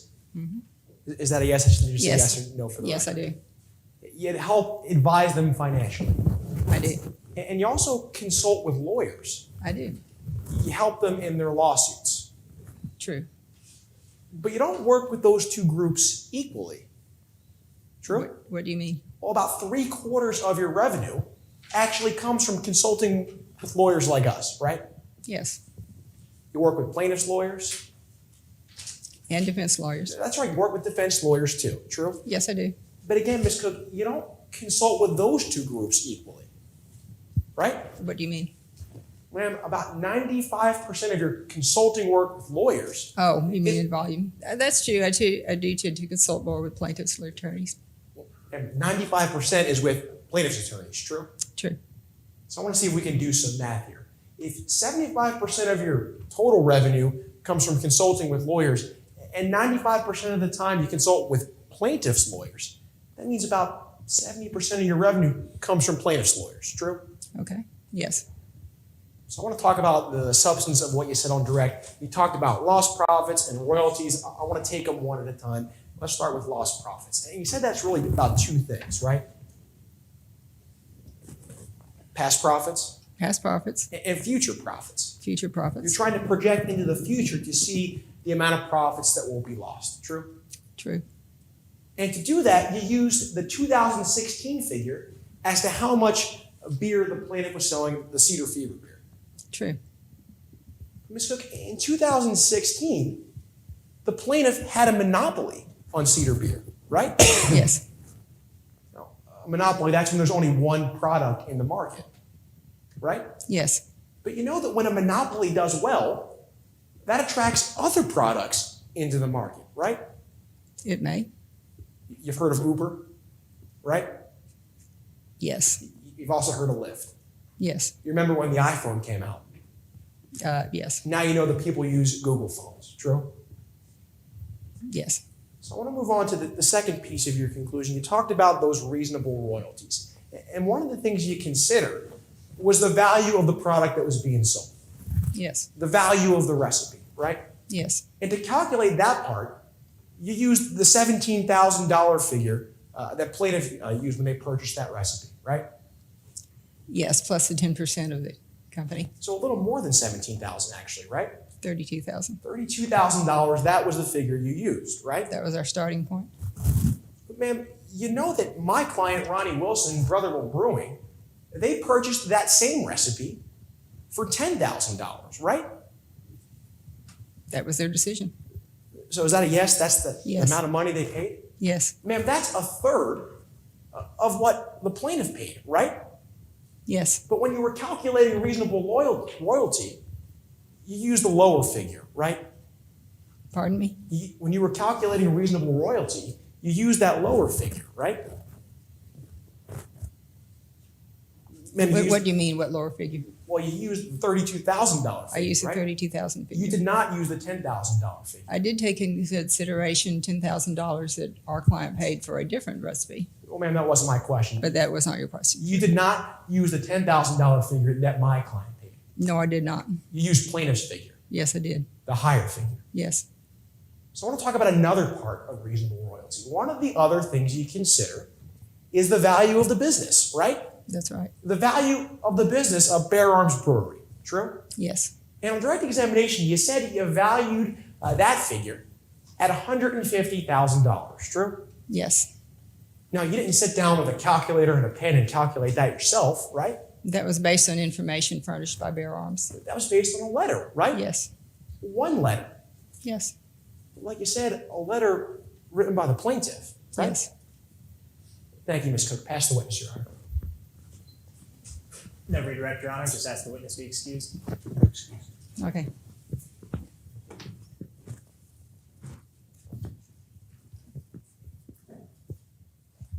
With that, Your Honor, plaintiff rests our case in chief. Your Honor, before we call our first witness or take a recess, while we know a motion like this has never been granted in this jurisdiction, we would move for a judgment as a matter of law under Rule 50 of the Federal Rules of Civil Procedure. Your Honor, may I respond? Your Honor, viewed in the light most favorable to the plaintiff, we have presented ample facts to demonstrate that there was a trade secret here and that that trade secret was misappropriated by the defendant, Brotherwell Brewing Company. The trade secret facts that we have shown are that both owners of Bear Arms Brewing Company showed the care, the steps they took to keep that recipe a secret. And with regard to misappropriation, Your Honor, we've shown ample evidence that Caleb Cano, ample evidence when viewed in the light most favorable to the plaintiff, that Caleb Cano conspired with Ricky Riggs to steal this recipe, and that the defendant, as they acquired this recipe and continued to brew that beer, knew or had reason to know that they were making the exact same beer as a brewery across town. And what was that evidence that anyone from the defendant's company was aware that that information was stolen? What specific evidence did you articulate from a witness? Your Honor, we entered the cease and desist letter, which that y'all wrote. I mean, that the plaintiff wrote. correct, Your Honor. So I'm trying to find the evidence that you presented that the plaintiff, that the defendant was aware when they received information that it was a trade secret. Your Honor, our burden isn't to show that the defendant was aware that they knew. Rather, our entire theory of our case is that they were willfully ignorant. They ignored the signs that they had, that they were brewing the exact same beer as another beer across town. We demonstrated how that beer, the Cedar Fever beer, was a very hot and popular microbrew in Waco throughout 2016, how the defendant Brotherwell Brewing started making this imitation beer just across town. And then when they receive a cease and desist letter saying that they're using the same recipe, they took no steps to investigate. They did have reason to know. That's all we have to show misappropriation of trade secrets. And just so I understand, so your position isn't that there's any direct evidence that that these folks, the defendants, were aware that they were receiving stolen information. It's entirely based on their indifference to inquiring. Your Honor, the law says that Your Honor, as I understand the elements of the misappropriation of trade secrets claim, it is if they had reason to know that they were using a stolen recipe, that is enough for misappropriation of trade secrets. Thank you. Anything you want to add? Your Honor, just that they haven't met their burden to establish, no reasonable juror could find by a preponderance of the evidence that Brotherwell Brewing should have known that this recipe was taken by improper means. But with respect to that other element, Your Honor, they also had to establish that the recipe was in fact taken by improper means. And we heard really nothing today about how that recipe was stolen. I don't think you addressed counsel's argument that your folks were willfully indifferent. Your Honor, we don't believe that there were any signs elicited through the witnesses that we heard from today, warning signs that my client ignored that should have alerted him that he was selling a beer that was stolen, that the recipe was stolen. We don't think they've established that. I disagree. Do you have any witnesses to call? We do, Your Honor. I'll overrule your motion. But before we do, we just request a brief 5-minute recess. Sure. Everyone may be seated. Ladies and gentlemen of the jury, one of the attorneys' counsel table may have to slip out to catch a flight back. Ignore that. Neither of the two that are standing up are going to leave, but I just to let you know that. And so, counsel, you may call your first witness. Defense calls Ronnie Wilson. Would you raise your right hand, please? Do you promise or affirm to tell the truth, the whole truth, nothing but the truth? I do. You may be seated. Counsel, you may proceed. Thank you. Afternoon, sir. Can you introduce yourself to the members of the jury? I'm Ronnie Wilson. What do you do for a living? I brew. What do you mean you brew? Brotherwell Brewery is a local brewery, and I am the part owner and also the brewmaster. Sir, what's a brewmaster? It's someone who knows how to brew beer. I want to turn your attention to this case. Are you familiar with the Cano family beer recipe? Yes, I am. How's that? If I can go back a bit in time, it was November of 2016, and I was approached by a gentleman by the name of Caleb Cano. Sir, where were you approached by Mr. Cano? That was at our brewery. I think you said November 2016. Do you remember the specific date? November 19th. Was this a pre-scheduled meeting? No, it wasn't. I was taking care of the bar that day. As you go into the brewery, there's a bar, and Mr. Cano came in. At first, I thought he was a customer, but then we developed a conversation that led to matters that have brought us here today. And sir, if I could just ask you to speak up so the members of the jury can hear you. Yes, sir. Now, before Mr. Cano came into your brewery that day, did you know anything about him? No. Did you know anything about his family? No, sir. Okay, so Caleb Cano walks into your brewery. What happens next?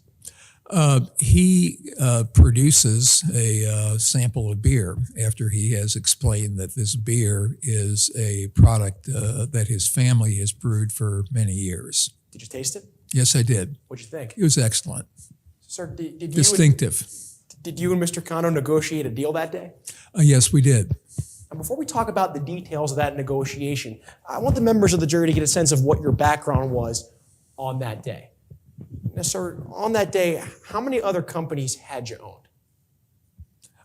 None. This was when I say my sister and myself set up the brewery in July of that year. We don't own any other company and have not. And how long had you been in business at that point? Well, it would have been July to November, so about 4 months. At that point, had you ever negotiated for a beer recipe before? No, sir. Had you ever purchased a beer recipe before? No, sir. And what was your educational background at that time? I went to MCC, McLennan Community College, for a year. All right, let's go back to November 19th. Who was the first person to mention the idea of buying the recipe, you or Caleb? Well, Caleb brought it to me, and I really liked it, and we needed to get a beer produced, and I recognized good tasting beer, and so I immediately indicated my interest. Did Mr. Cano tell you the history of that recipe? Yes, as I noted, he said it was a family recipe. Did he tell you about his twin brother, Aaron? No. Sir, he didn't tell you about his twin brother, Aaron? You mean like personal details about? Let me ask you a more specific question. Did he tell you how he actually got that recipe, the circumstances surrounding how he got it? Yes, the scene, yes. What did he tell you?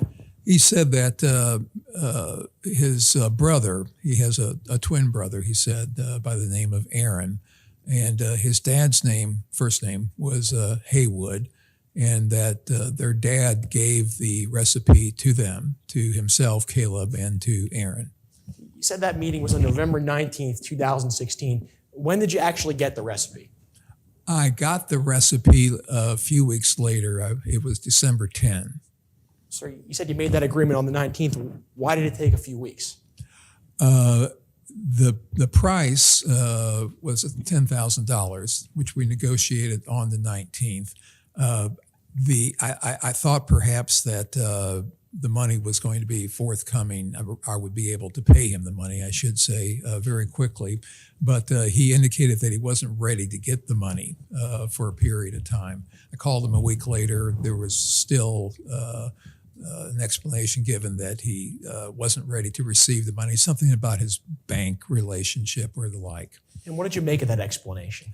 I wasn't worried. I mean, we had struck the deal, and it seemed peculiar that he wasn't willing to take money right away. Did Caleb Cano tell you he couldn't find the recipe? No, sir. Did he tell you he didn't have the recipe? Well, no, sir. When he provided an explanation for that delay, did he even mention the recipe? No, sir. All right, now I want to talk about the recipe itself.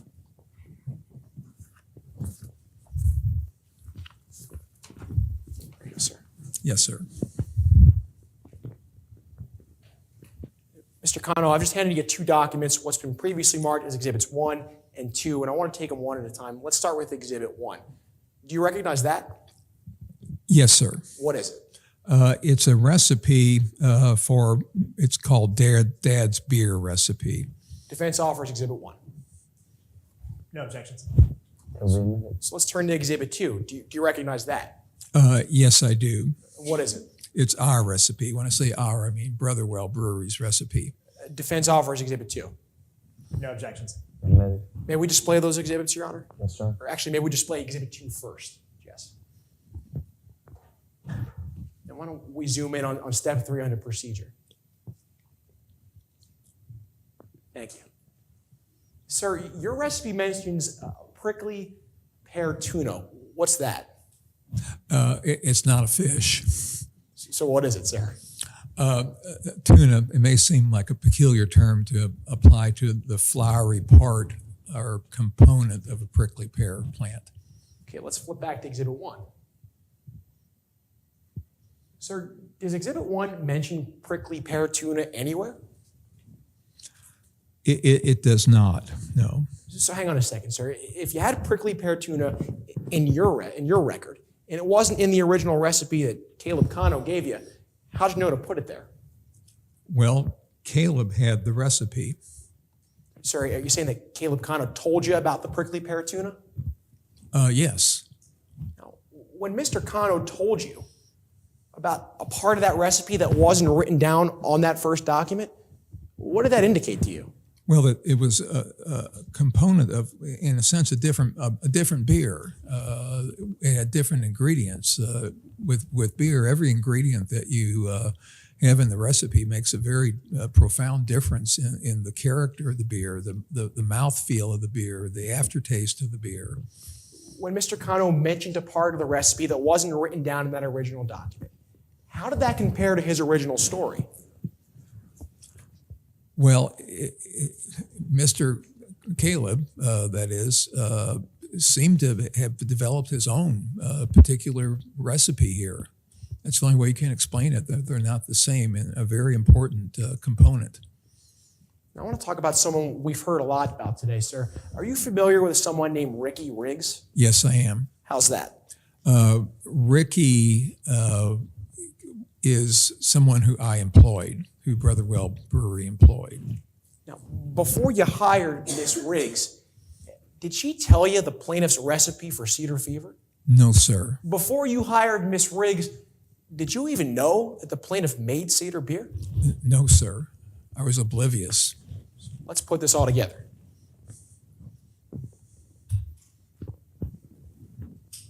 Sir, I've just handed you what's been previously admitted as Exhibit 45. Do you recognize that? Well, of course, it's our product. It's Cedar Pear beer. When did you first start selling cedar pear beer? We actually got it on the market right at the beginning of January in 2017. Before you started selling cedar pear, did you think that recipe was stolen? Well, of course not. Thank you, Mr. Wilson. Pass the witness, Your Honor. Cross-exam.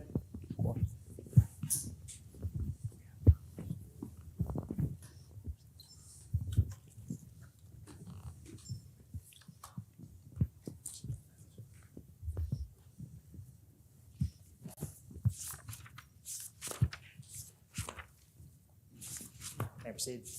Absolutely. Good afternoon. Hello. My name is Eric Flederman. I just have a few questions for you on behalf of Bear Arms Brewery, okay? Yes, sir. Mr. Wilson, you met Caleb Cano on November 19th, 2016, right? Yes, sir. He walked into your brewery. Yes, sir. He asked to speak to the head brewmaster, Yes, sir. and that's you, right? Yes, sir. You were standing there behind the bar. Yes, sir. He started talking to you about this family recipe, you said? Yes, sir. He brought a sample of it Yes, sir. in a container, It's called a growler. in a growler. Yes, sir. You tried to sample that beer. Yes, sir. You really liked it. Yes, sir. Then you agreed to buy that beer for $10,000, right? We negotiated, and that was the price we reached. You negotiated right then and there that day. Yes, sir. You didn't run any kind of background check on Caleb Cano. No, sir. I can tell a good beer man when I see one. But when you offered $10,000 for that recipe on the spot, he didn't give it to you, did he? No, sir. In fact, it was a couple weeks before you got that recipe, right? Yes, sir. He said, give me a week, right? Yes, sir. Then you still didn't have it after a week. That is correct. And so you called this man who you'd offered $10,000 to, right? Yes, sir. You asked, where's the recipe we agreed to? I wanted to know where I could and when I could pay him $10,000. And he told you, I'm switching banks. He indicated that he had to arrange for some banking relationship changes. You said on direct examination this seemed a little peculiar. It did, but I was never worried about matters. Caleb Cano didn't give you that recipe until December 10th. Yes, sir. of 2016, right? Yes, sir. Let's talk about what happened between when you talked on November 19th and December 10th there. Yes, sir. On December 7th, on December 5th, you interviewed a man named Ricky Riggs. That is correct. On December 7th, you hired Ricky Riggs. Yes, sir. You know that Ricky Riggs worked at Bear Arms Brewery. I found that out, yes. Did you ask Ricky where he worked when you interviewed him? When you interviewed Ricky, did you ask where Ricky worked? Yes, at that point, that's when I learned that he worked at Bear Arms during the course of our interview. Then you got the recipe on December 10th, Yes, sir. and that beer hit the shelves by January 1st. Yes, sir. That's an adequate time to ferment and get the beer ready. That's right, because you didn't make many changes before you started brewing that beer. May I ask, what do you mean by changes? I mean, between those exhibits that you were talking about with opposing counsel, the recipe that Caleb gave you, and that recipe that you used to brew the beer. You didn't make many changes there, right? Sir, it wasn't a change to me. I was dealing with the recipe that Mr. Cano gave to me. I didn't change anything, if you understand. There's nothing to change. I only had this recipe. And I'm referring to what's marked Exhibit 2, which is a different recipe than Exhibit 1. Let's be clear. Can we display exhibit? Exhibit 1, that's Yeah. what you received from Caleb Cano, right? Yes, sir. And then you took that recipe and you made Exhibit 2, right? Yes, sir. Your recipe. Yes. The What I'm suggesting, this is the recipe that I got from Mr. Cano. Are you sure about that? It's not Exhibit 1 that you got from Mr. Cano? Yeah, I understand Exhibit 1. I'm talking about what a change is. I don't call what I do in creating my beer a change. I don't change from anything. Mr. Wilson, you released that beer on January 1st. That is correct. You mentioned that it takes 2 weeks to brew a batch of that beer. Different beers take different lengths of time to brew. You wanted to get that beer out on the shelves ASAP. I would.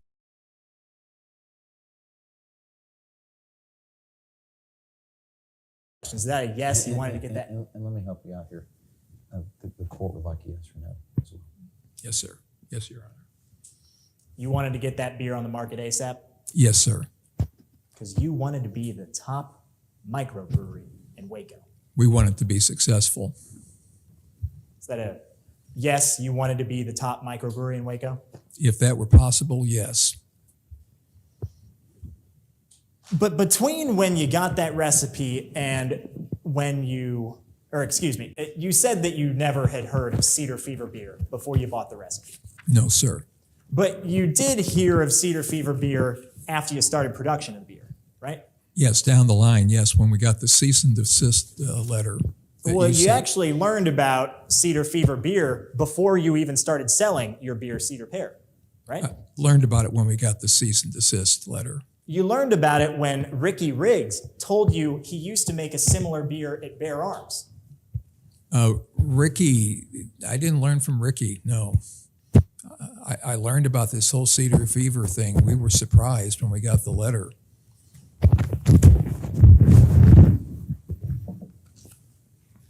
Is it your testimony in court today that you did not learn about Cedar Fever beer from Ricky Riggs in mid-December 2016? You mean during the interview I did, yes. But the whole confusion that we're talking about today, that all came up with the cease and desist letter. You tried Cedar Fever beer in December of 2016, right? When I taste it, Yes. you mean when Mr. Cano came on November 19th? Oh, is that when you tried Cedar Fever beer? No, not at all, because that was not Cedar Fever. That's the whole thing that I'm trying to make a point of here. Because you probably thought that beer in that container there did taste like Cedar Fever. No, sir. No, that's not correct. Ricky Riggs told you that he used to make a similar beer to Cedar Pear. A similar beer, yes. And so you went out and you picked up a 6-pack of Cedar Fever beer, right? I know what Cedar Fever tastes like. Now I do. You can't even describe the difference in taste between your beer and Cedar Fever. Oh, no, you're so wrong. You're so wrong. You would say If we can go, I'm sorry, I will wait for you to ask the question. You would It's about say- the tuna, you would say among other your beer, things. Okay, I'm sorry. you I would say apologize. your beer is maybe a little sweeter. It's a little sweeter and it's a lot better. You mentioned that.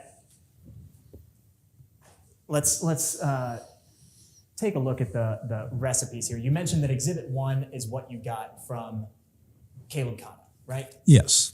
You were sitting here in court. You were sitting here in court when Jamie Coyer was on the stand, right? Yes, I was. Yes. You saw us enter Exhibit 14, which was his recipe Yes. for Cedar Fever beer. Yes, sir. You take a look at those 2 recipes up there.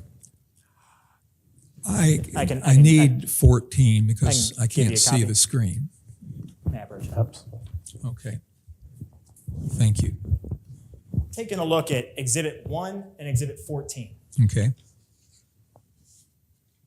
I'm ready. Do those look the same to you? Once again,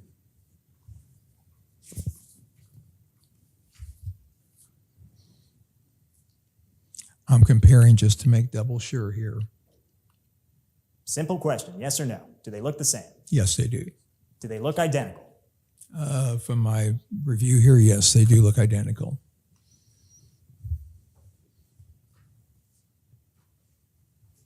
You released Cedar Fever beer on January 1st, 2017. No. Or excuse me, Cedar Pear. Cedar Pear, yes. You got a cease and desist letter from Bear Arms Brewery later that year, right? That's correct, yes. After you got that cease and desist letter, you didn't call Caleb Cano, did you? No. You didn't ask him if the recipe that you were using had been stolen? No. When I got the cease and desist letter, I thought it was crazy. You didn't go over to Bear Arms Brewery to ask them a couple basic questions to see if that recipe you were using had been stolen? No, I got a lawyer because I know I hadn't done anything wrong. If you can't answer my concern for you is if you can't answer the question directly, then I'm afraid that the jury might think that you're not being honest with them. So I would invite you to answer his question directly with a yes or no. Yes, Your Honor. You didn't go to Bear Arms Brewery to ask them any questions after you got that cease and desist letter? No, sir. Instead, you just sent a letter of your own, right? Yes, sir. You sent a response saying that you wouldn't stop making your beer. Objection, Your Honor. Best evidence. Your Honor, I can rephrase it. You didn't stop making your beer after you got that. No, sir. Thank you. No further questions. May I approach and retrieve the exhibits? He can get when he's done. Redirect, Your Honor. Sure. Mr. Wilson, after you got that cease and desist letter that counsel was just talking about, did you think you were doing anything wrong? No, sir. I've never felt that Why not? because I haven't. Thank you, Mr. Wilson. No further questions. Your Honor, may I retrieve those documents? Are you done? Quick question, Your Honor, for the witness. If you'll go Yes, Your Honor. please.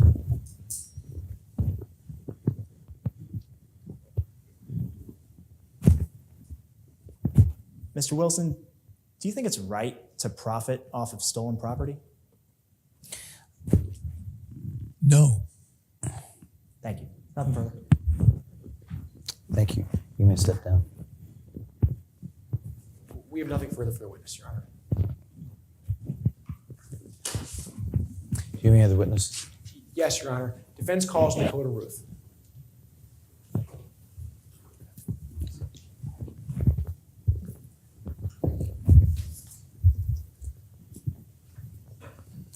Would you raise your right hand, please?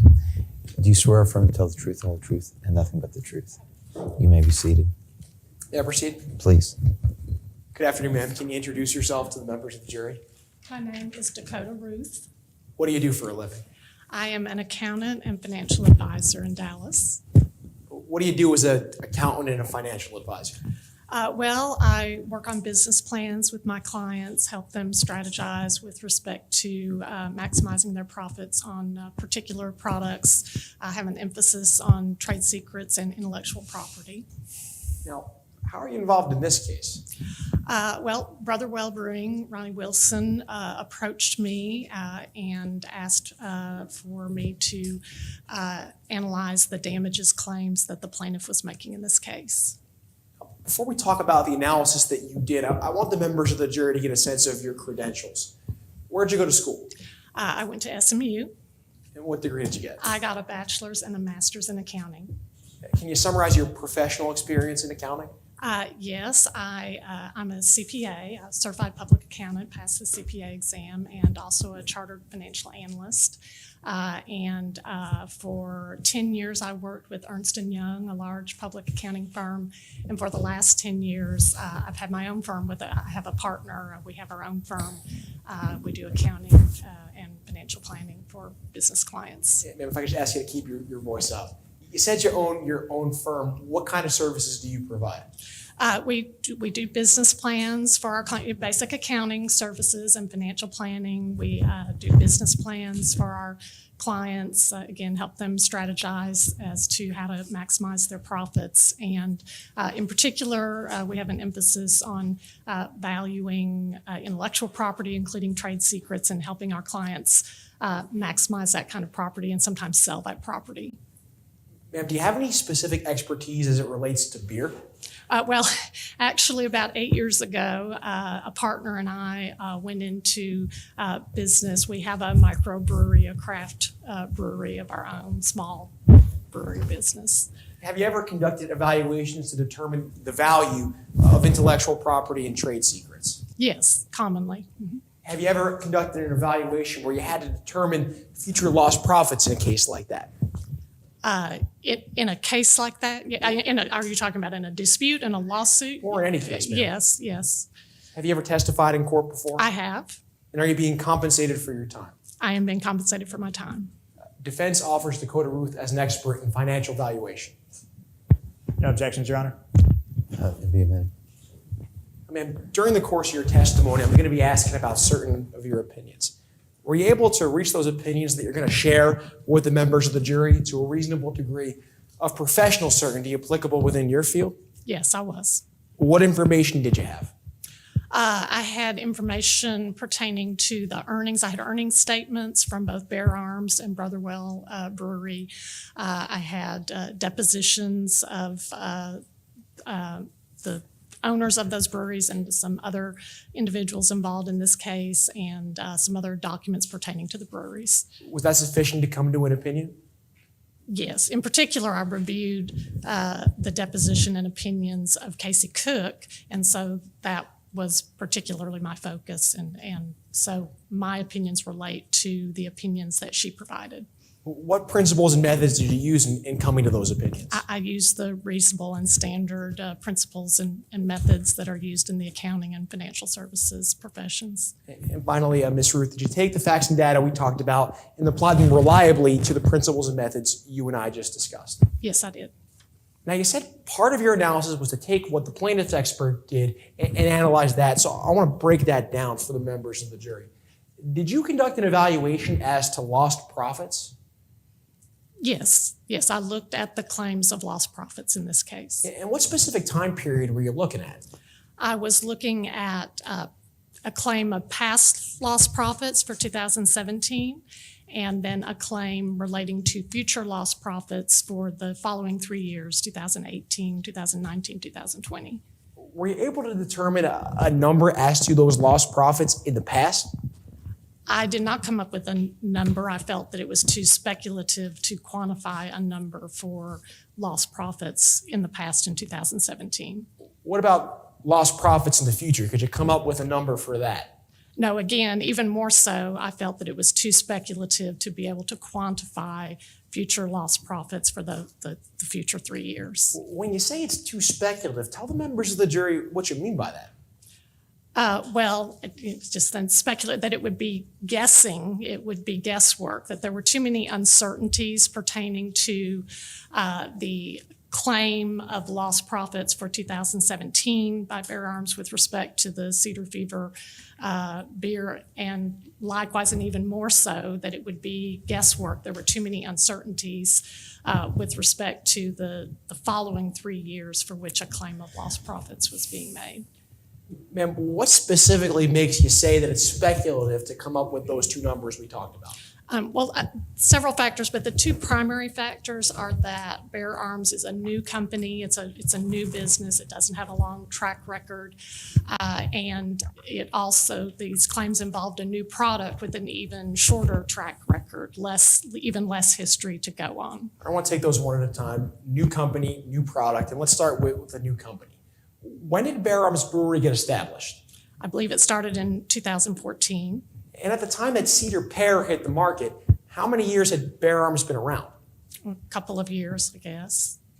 Ma'am, is that enough time to come up with a number for those two metrics you and I just talked about? I did not feel it was enough time, particularly in this industry, no. Why not? Again, just a track record of a couple of years, particularly in this industry, which is a risky and somewhat volatile, and it involves, a lot of trends, and, it's vulnerable, it's susceptible to sort of market and rapid changes in tastes and trends. So I did not feel that was a sufficient track record. The second thing you said was this was a new product, and that meant it was too speculative to come up with a number. Ma'am, would using a demonstrative assist you in testifying, explaining that to the members of the jury? I'm happy to do that, yes. Your Honor, may we display that demonstrative? It's the timeline. Counsel, do you have any objection? No objection for now, Your Honor.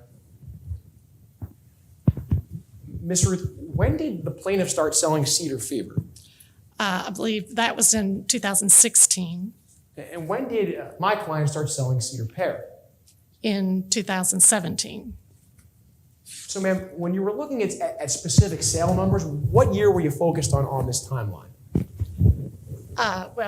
2017 was 2016 again was the initial year that Bear Arms sold Cedar Fever. So there was that period of time, and then 2017 is when Cedar Pear came on the market. So you had that period of time during which both breweries were selling the Cedar Fever or Cedar Pear beer. I want to focus on Cedar Fever. For which year on this timeline, I think it's there already, is that the year 2016 that you had sales numbers for Cedar Fever? Yes, that was the year for which I had sales numbers for Cedar Fever before Cedar Pear came on the market, yes. Ma'am, to the best of your knowledge, where on this timeline was plaintiff's expert projecting future lost profits? Future lost profits would have been for 2018, 19, and 20. The past lost profits were for 2017, this past year. Ma'am, in your opinion, projecting future lost profits for 2018, 2019, and 2020 when they only had sales numbers for 2016, is that a reliable way to come up with future lost profits? In my opinion, there was not a sufficient amount of data or a track record to do that. I want to talk about the next part of the plaintiff's expert opinion.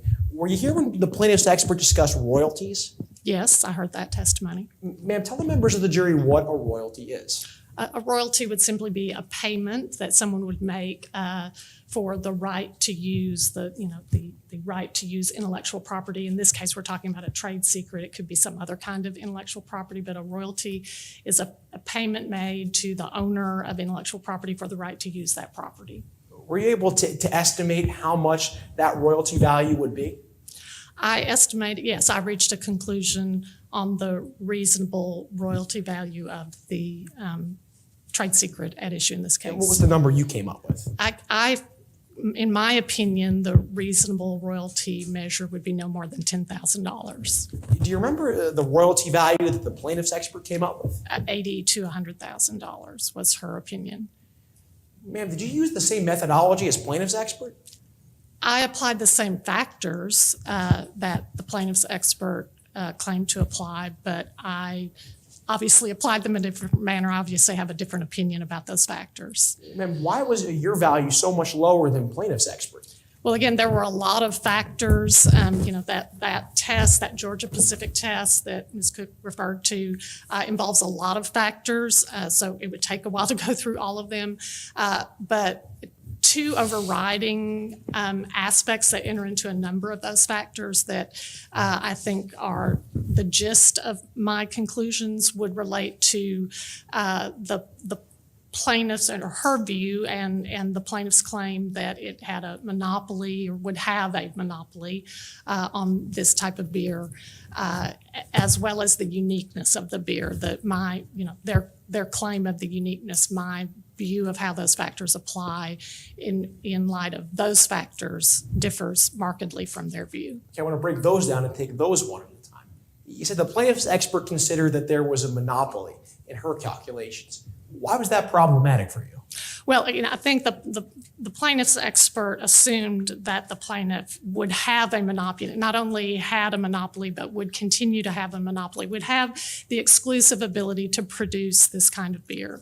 And when a product, in particular a product like this, becomes very popular, and those with expertise in the industry have access to the product and experience as to how to produce the product, it may not take very long for a competitor to come up with the same or even a better product. So in this case, it's my view that within a year or two, someone with expertise in the industry would be able to, they use the term reverse engineer, but would be able to figure out how to produce a beer that tasted like this beer, or perhaps, again, with the technology and expertise that's used and the trial and Objection. error. Speculation, Your Honor. This is outside the scope of the witness's expertise. May I explain?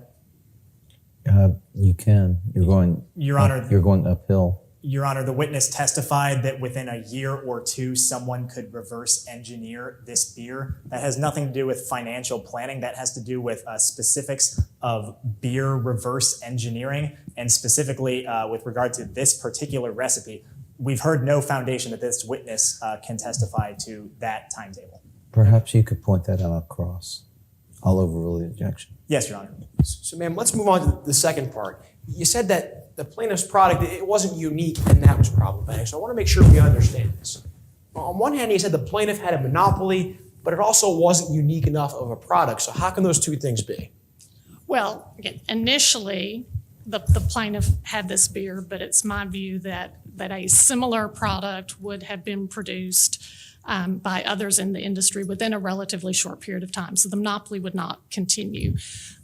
By the same token, from the outset, the product was not unique in the sense that there were other products using cedar, other beer products, other beer drinks using cedar or prickly pear already on the market. And so, again, the particular combination might not have been devised yet outside of these brews, but beers containing those ingredients were out there, that were known to contain prickly pear and cedar were already out there. So in my view, the beer was not as unique as it might have been viewed in the plaintiff's analysis. So I want to put this all together. What can you tell us to a reasonable degree of certainty as to the amount of damages when cedar pear was put on the market that should go to plaintiff? In terms of the reasonable royalty measure of damages, again, applying the multi-factor test, taking into account those factors which included these aspects that we've discussed, it's my conclusion that the reasonable royalty measure of damage would be no more than $10,000, the amount that Brotherwell initially paid for the recipe. Thank you, Ms. Ruth. Pass the witness, Your Honor.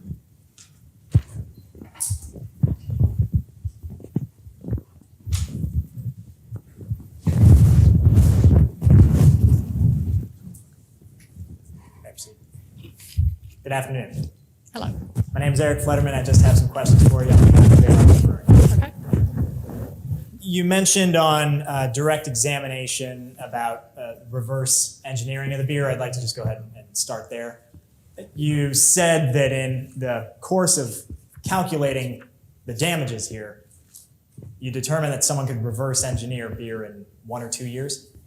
Well, in looking at those Georgia Pacific factors that your expert, Ms. Cook, talked about, as she explained in looking at those factors, and as I've explained in looking at those factors, one has to look at particular aspects of the industry. That is an aspect of the industry that beers can commonly be reverse engineered within a couple of years, yes. Ma'am, you didn't review the recipe for this beer in the course of your investigation, right? It was discussed in the depositions, yes. But you didn't review the recipe, did I you? didn't study the recipe, no. You did review the financial records, though. Yes, I did. You reviewed the financial records for Bear Arms Brewery. Yes, You know that Bear Arms Brewery's profits were growing in 2016, right? they increased in 2016, yes. They were on an increase by 9.92%. That was the average increase that year, yes. You know that one successful product can lead to more successful products for a business, right? It can. Because as a customer comes to a business for a product that they want, they might like the other products as well, right? It's possible. It's like if you buy an iPhone, you might buy other products from Apple, right? You might. And in fact, that's part of your calculations. You assume that that would happen to businesses, right? Do I always assume it? You Sometimes that is indicated in some cases, yes. You mentioned that Bear Arms Brewery, you called it a new business.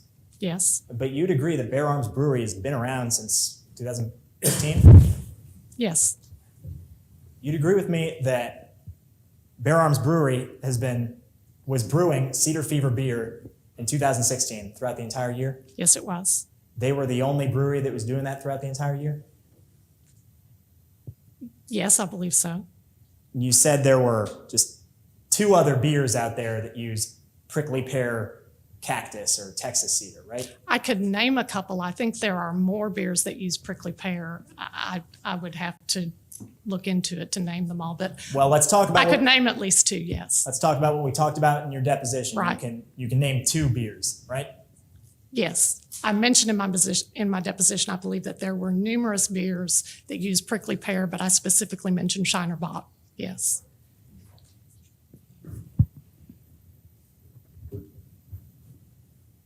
And you'd agree with me that Bear Arms Brewery, their profits went down substantially in 2017, right?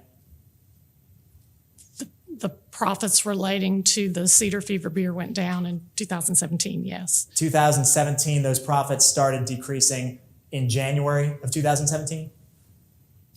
I believe that's true. The numbers show what the numbers show, but the numbers did decrease in 2017, yes. They decreased by 28% in January 2017, right? Again, we could pull out the numbers. I don't remember the number for every month without reviewing the statement, but the earnings summary did show a decrease in profits from the Cedar Fever beer, yes. In sales and in profits. That earnings statement really, it broke it down into sales and costs and profit. Let me just rephrase here. Their profits went down in January 2017, right? Their profits went down, yes. January 2017 is when Cedar Pear beer came out on the market. That's the case, yes. You do a lot of consulting work for defendants, right?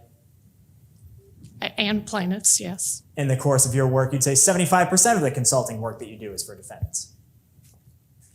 I would say, not 75% of the consulting work that I do on lawsuits is, yes, probably for defendants versus 25% for plaintiffs. I have a substantial practice that doesn't involve consulting in Ma'am, lawsuits. I'd ask that you just answer my questions in a simple yes or no. Okay, I don't know that I can think answer she's that doing it. yes or no. 75% of my practice is not consulting with defendants. 75% of my practice that consists of consulting on lawsuits is for defendants, but I have a substantial practice that doesn't involve working in lawsuits. I'm sorry if I'm not being clear. You're getting paid by the defendant for this case, right?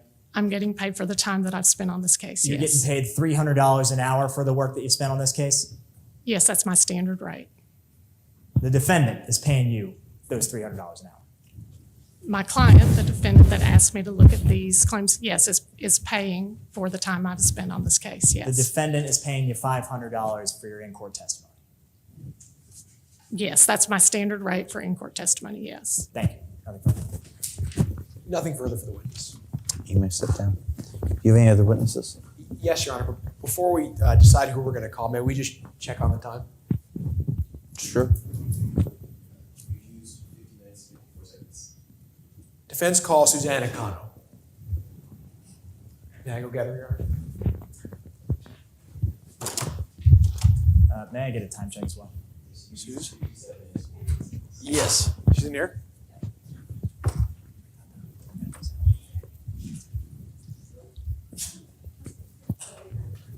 You're up. Oh.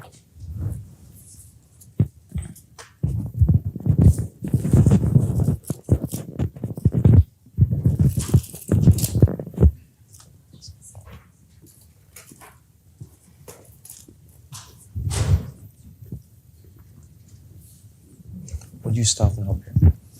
Yeah. Do you swear or affirm to tell the truth, the whole truth, or nothing but the truth? Yes, sir. Maybe see it. Yeah, proceed, Your Honor. Yes, sir. Good afternoon, ma'am. Can you introduce yourself to the members of the jury? Sure. My name is Susanna Dean Cano. What do you do for a living? I am a bit of an entrepreneur, to say the least, but I'm a business consultant. Where do you live? I'm right here in Waco. Are you married to Aaron Cano? Yes, Aaron is my husband. I want to talk to you about the Cano family beer recipe. Did Aaron, your husband, ever tell you about the Cano family beer recipe? He didn't tell me specifics about the beer recipe, if that's what you're asking. Well, let me be more specific. Did he tell you when he was given that recipe, if ever? Yes, he did. Did he tell you where he was given that recipe? Yes, he did. And did he tell you who was there? Yes, he did. Tell the members of the jury what your husband said about who was there when he was given that recipe. Objection. Question calls for hearsay. Can I respond, Your Honor? Yes. We're not offering this for the truth of the matter asserted under Rule 801. Rather, we're using it for impeachment testimony under Rule 613B. What Rule 613B says is when you want to use extrinsic evidence, in this case, the live testimony of another witness, you have to give the witness, the declarant, an opportunity to explain or deny the statement. When Aaron Cano was on the stand, I asked him, isn't it true you told your wife something very different about who was there? So pursuant to 613B, we gave him the opportunity to explain or deny. Now we're using this witness's testimony to impeach his testimony because it's a direct contradiction. It's proper under 613. Counsel. Your Honor, this is being offered for the truth of the matter asserted. The hearsay statement that is about to be elicited is being offered for the truth of the matter asserted as it goes to show who was in the kitchen that day when the recipe was given. Isn't it being offered to show it's the opposite of what the other witness testified? Or am I missing it? That's exactly right, Your Honor. Aaron Cano testified to the complete opposite when he was on the stand. That's the point of you asking this question. Is to, For impeachment purposes, is to correct. but the impeachment purpose is not is to show that what he said was incorrect. It was a contradiction, Your Honor. All over the hearsay objection. Your Honor, may I just ask that the jury be, under 105, get a limiting instruction to not take this for the truth, but rather just for impeachment evidence? Let me hear the answer, and then I'll decide how to instruct the jury. Yes, Your Honor. Can you repeat your question? Sure, ma'am. Tell the members of the jury what your husband told you about who was there when he was given that recipe. He said that his father and his brother was there along with himself. Thank you, Ms. Cano. Pass the witness, Your Honor. Your Honor, just re-raising, I ask that the jury be instructed not to take that for the truth, but rather for contradiction testimony as opposing counsel mentioned. I don't think I'm going to give them any instruction. You can ask your questions. Yes, Your Honor. I have no cross-exam for this witness. You may step down. Your Honor, defense calls Ricky Riggs.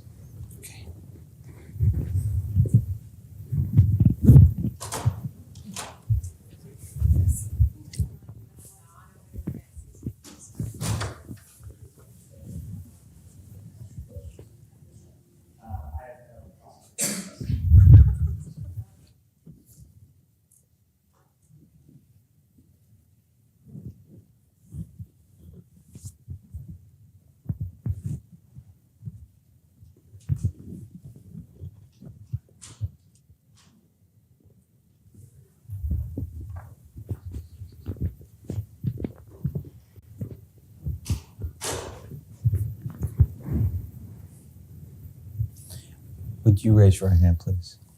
Do you swear or affirm to tell the truth, the whole truth, and nothing but the truth? You may be seated. Thank you. You may proceed. Thank you, Your Honor. Good afternoon, ma'am. Can you introduce yourself to the members of the jury? Hello, my name is Ricky Riggs. What do you do for a living? I am a beer brewer. What's a beer brewer?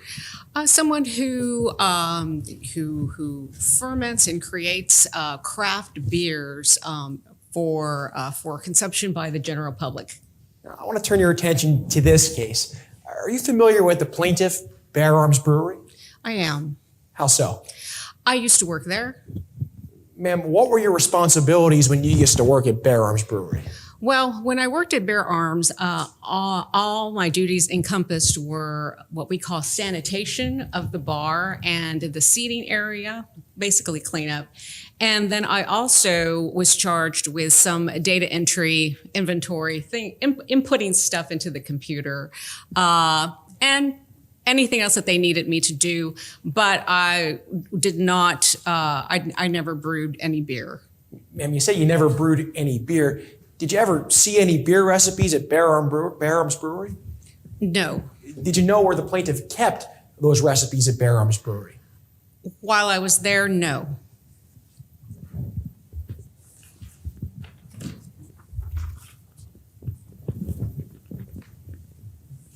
Ma'am, I just handed you what's been previously admitted as Exhibit 14. Have you ever seen that before? I have to put on my glasses, excuse me. No, I have not. Did you take that document from Bear Arms Brewery? No. Did you give that document to Caleb Cano? No. Ma'am, before I handed that document to you a moment ago, had you ever seen it before? No, I have not. Ma'am, did you give the plaintiff's recipe for cedar fever to Ronnie Wilson? No, I did not. Thank you, Ms. Riggs. Pass the witness, Your Honor.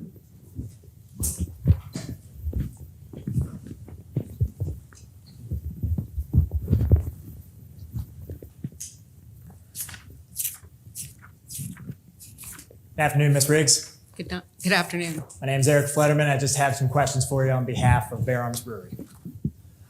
Ms. Riggs, you work for Brotherwell Brewing now, right? Yes. But before that, you worked for Bear Arms Brewery. Yes. And before that, you worked at another brewery in Austin, right? That's correct. You worked there for 15 years. I did. You are an experienced brewer.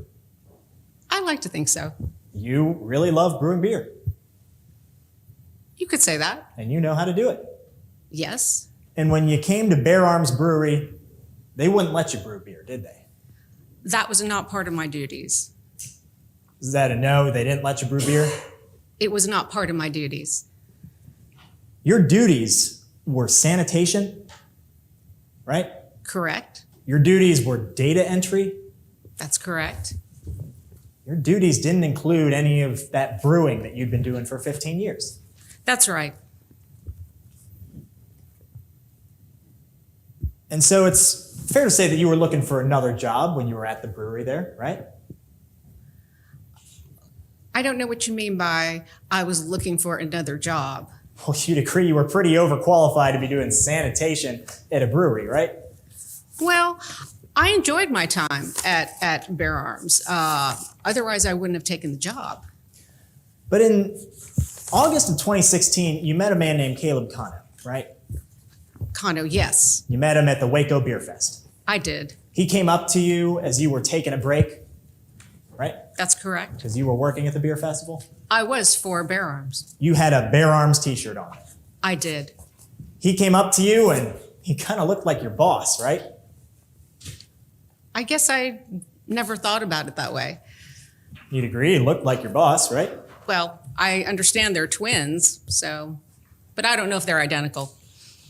Just asking you if he looked like your boss or not. I didn't think that at the time. When he came up to you, he brought you 2 beers, right? Or he was carrying 2 beers. One was for you.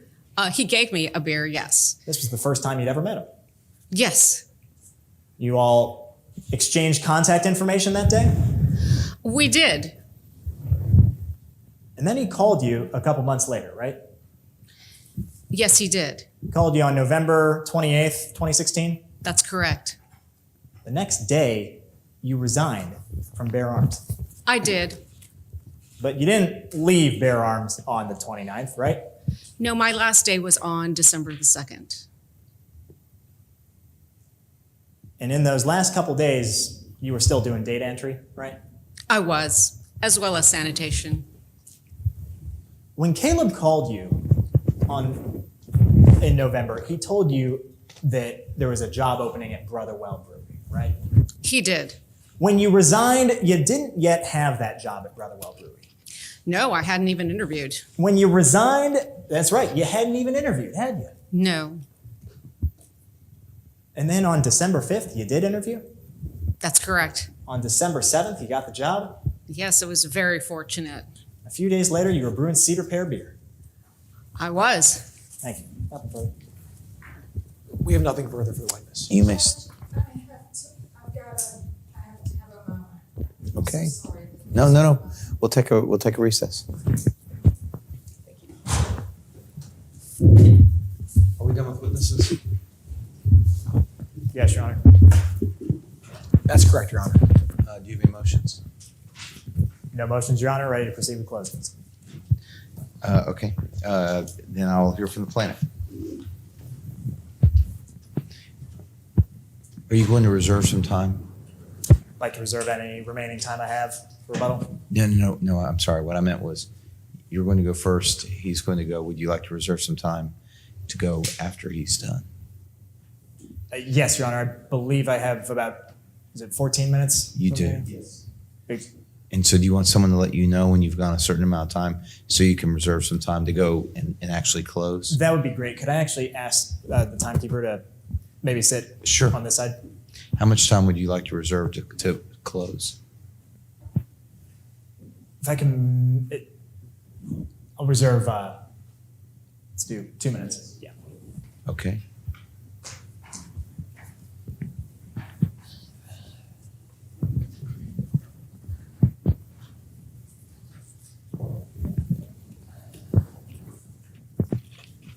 Proceed. Please. Your Honor, opposing counsel, members of the jury, may it please the court. Willful ignorance is no excuse. Members of the jury, today you've heard the story of 2 Waco microbreweries. Heard about one brewery, Bear Arms, that started making its hit Cedar Fever beer in 2016. You heard that sales were through the roof, that it was the hottest beer in Waco, that it was unusual and a beer like people had never had before. You heard that in 2017, a brewery across town, Brotherwell Brewery, started making the same beer under a different label. Members of the jury, when you use stolen property to profit, that's misappropriation. And when you have sign after sign after sign that property has been stolen, you should do something about it. When you have a suspicious character selling you a recipe and he doesn't give it to you when you agreed to get it, when you know that there's a beer being sold in town that uses the same ingredients as your beer, when you hired an employee who used to work at the brewery that brews that beer, when you get a cease and desist letter that tells you to stop brewing that beer, members of the jury, those are all signs. Those are all reasons to know that your recipe that you're using has been stolen. If you were profiting off stolen property, you give it back. The defendant decided to be willfully ignorant. And when you're willfully ignorant about misappropriation of trade secrets, members of the jury, that's against the law. And so Bear Arms Brewery has brought this action of misappropriation of trade secrets against Brotherwell Brewing Company. As the party bringing this lawsuit, we had a job to do today. We had to prove to you every element of our misappropriation of trade secrets claim by a preponderance of the evidence. Simply more likely than not. We have carried that burden and more today, members of the jury. To prove misappropriation of trade secrets, there are two major components to this.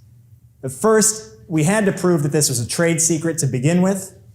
And second, we had to prove that there was misappropriation by Brotherwell. So let's go through the elements one by one and review the evidence that you've heard to see why they misappropriated this trade secret. So first, was this a trade secret? That comes down to a few different elements here. First, you got to find that Bear Arms Brewery owned the recipe. Well, you know that they did.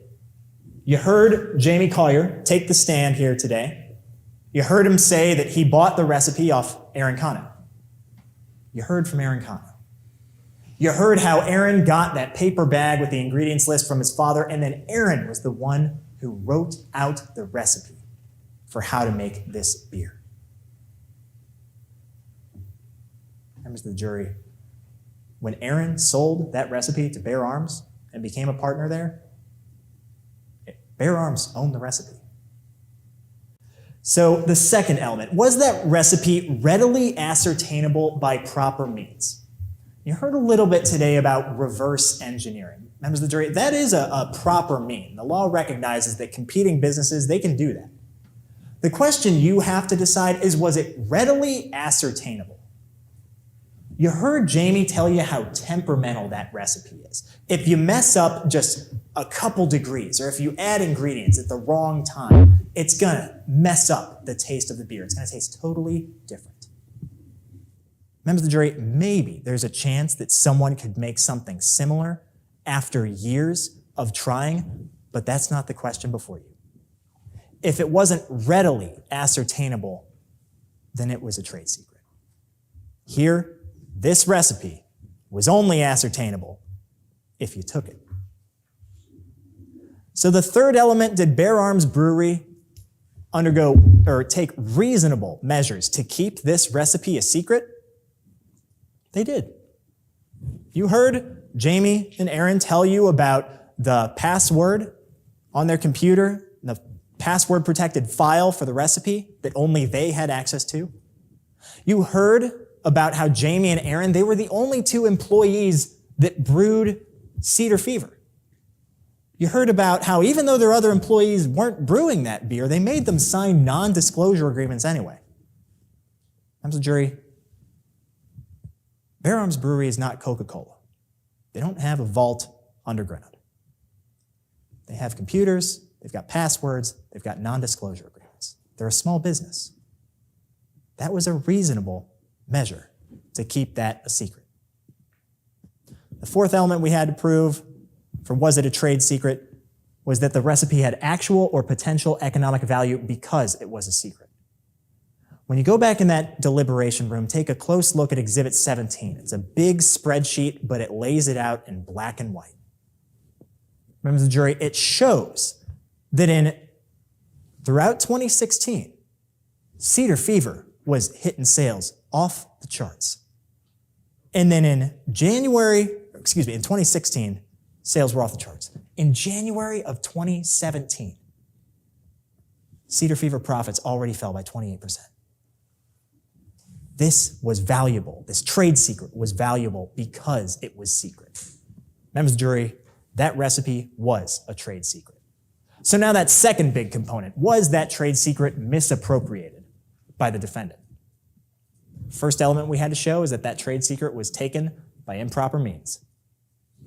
You heard me ask some pretty simple questions to Caleb Cano up there on the stand. And what'd he do? Took the Fifth Amendment on grounds that it might incriminate him. Members of the jury, Caleb Cano and Ricky Riggs conspired to take that recipe. We know this because Caleb Cano, in addition to taking the Fifth Amendment up there, he contacted Ricky on November 28th November 29th, Ricky resigns from Bear Arms. Doesn't give 2 weeks notice, no nothing, just resigns. December 2nd's his last day. December 5th, Ricky Riggs goes to work at the defendant's brewery. Interviews for the defendant's brewery. 7th, goes to work there. 10th, they're making Cedar Pear beer. They stole the recipe, members of the jury. So did Brotherwell know or have reason to know that that recipe was stolen at the time that they got it? You heard that when they talked with Caleb Cano, that they agreed to pay him $10,000 there on the spot, but that he didn't have the recipe. After a week, they call and they say, hey, are we going to get that recipe? He says, oh, I'm switching banks. Members of the jury, imagine offering $10,000 to somebody for essentially a piece of paper, and they take that long to get back to you. They don't give it to you until December 10th. Wouldn't you start asking questions during that time?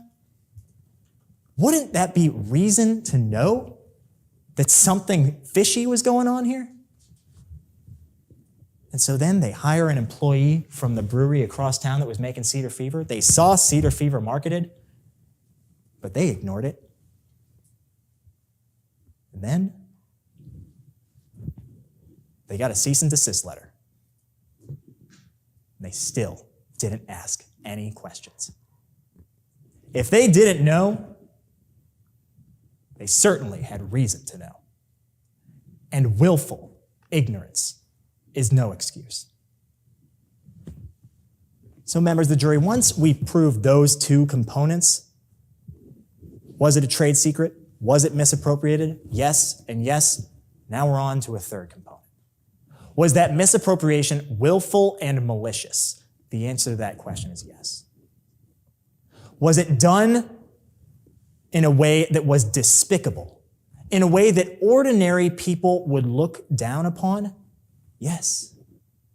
You're ordinary people of the community, members of the jury. If you were profiting off of property that you had reason to think was stolen, you'd give it back. Or you'd at least ask questions. You'd at least try to investigate, is this property actually stolen? They didn't do any of that because they were too busy making profits. They did it willfully and maliciously to hurt their competitor across town because they wanted to be the top microbrewery in Waco.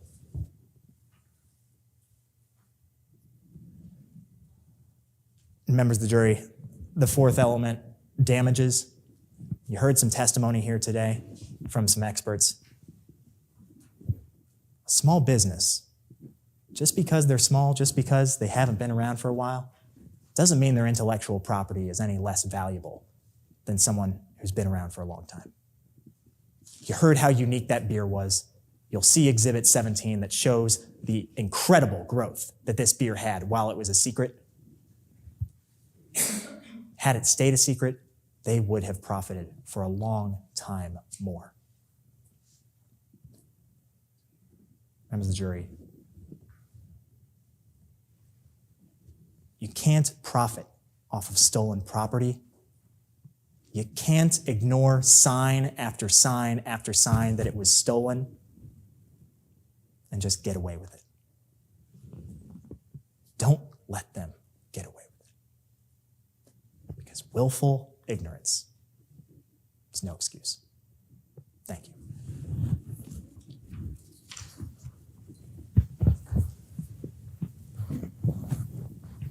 May I proceed, Your Honor? Absolutely. May it please the court.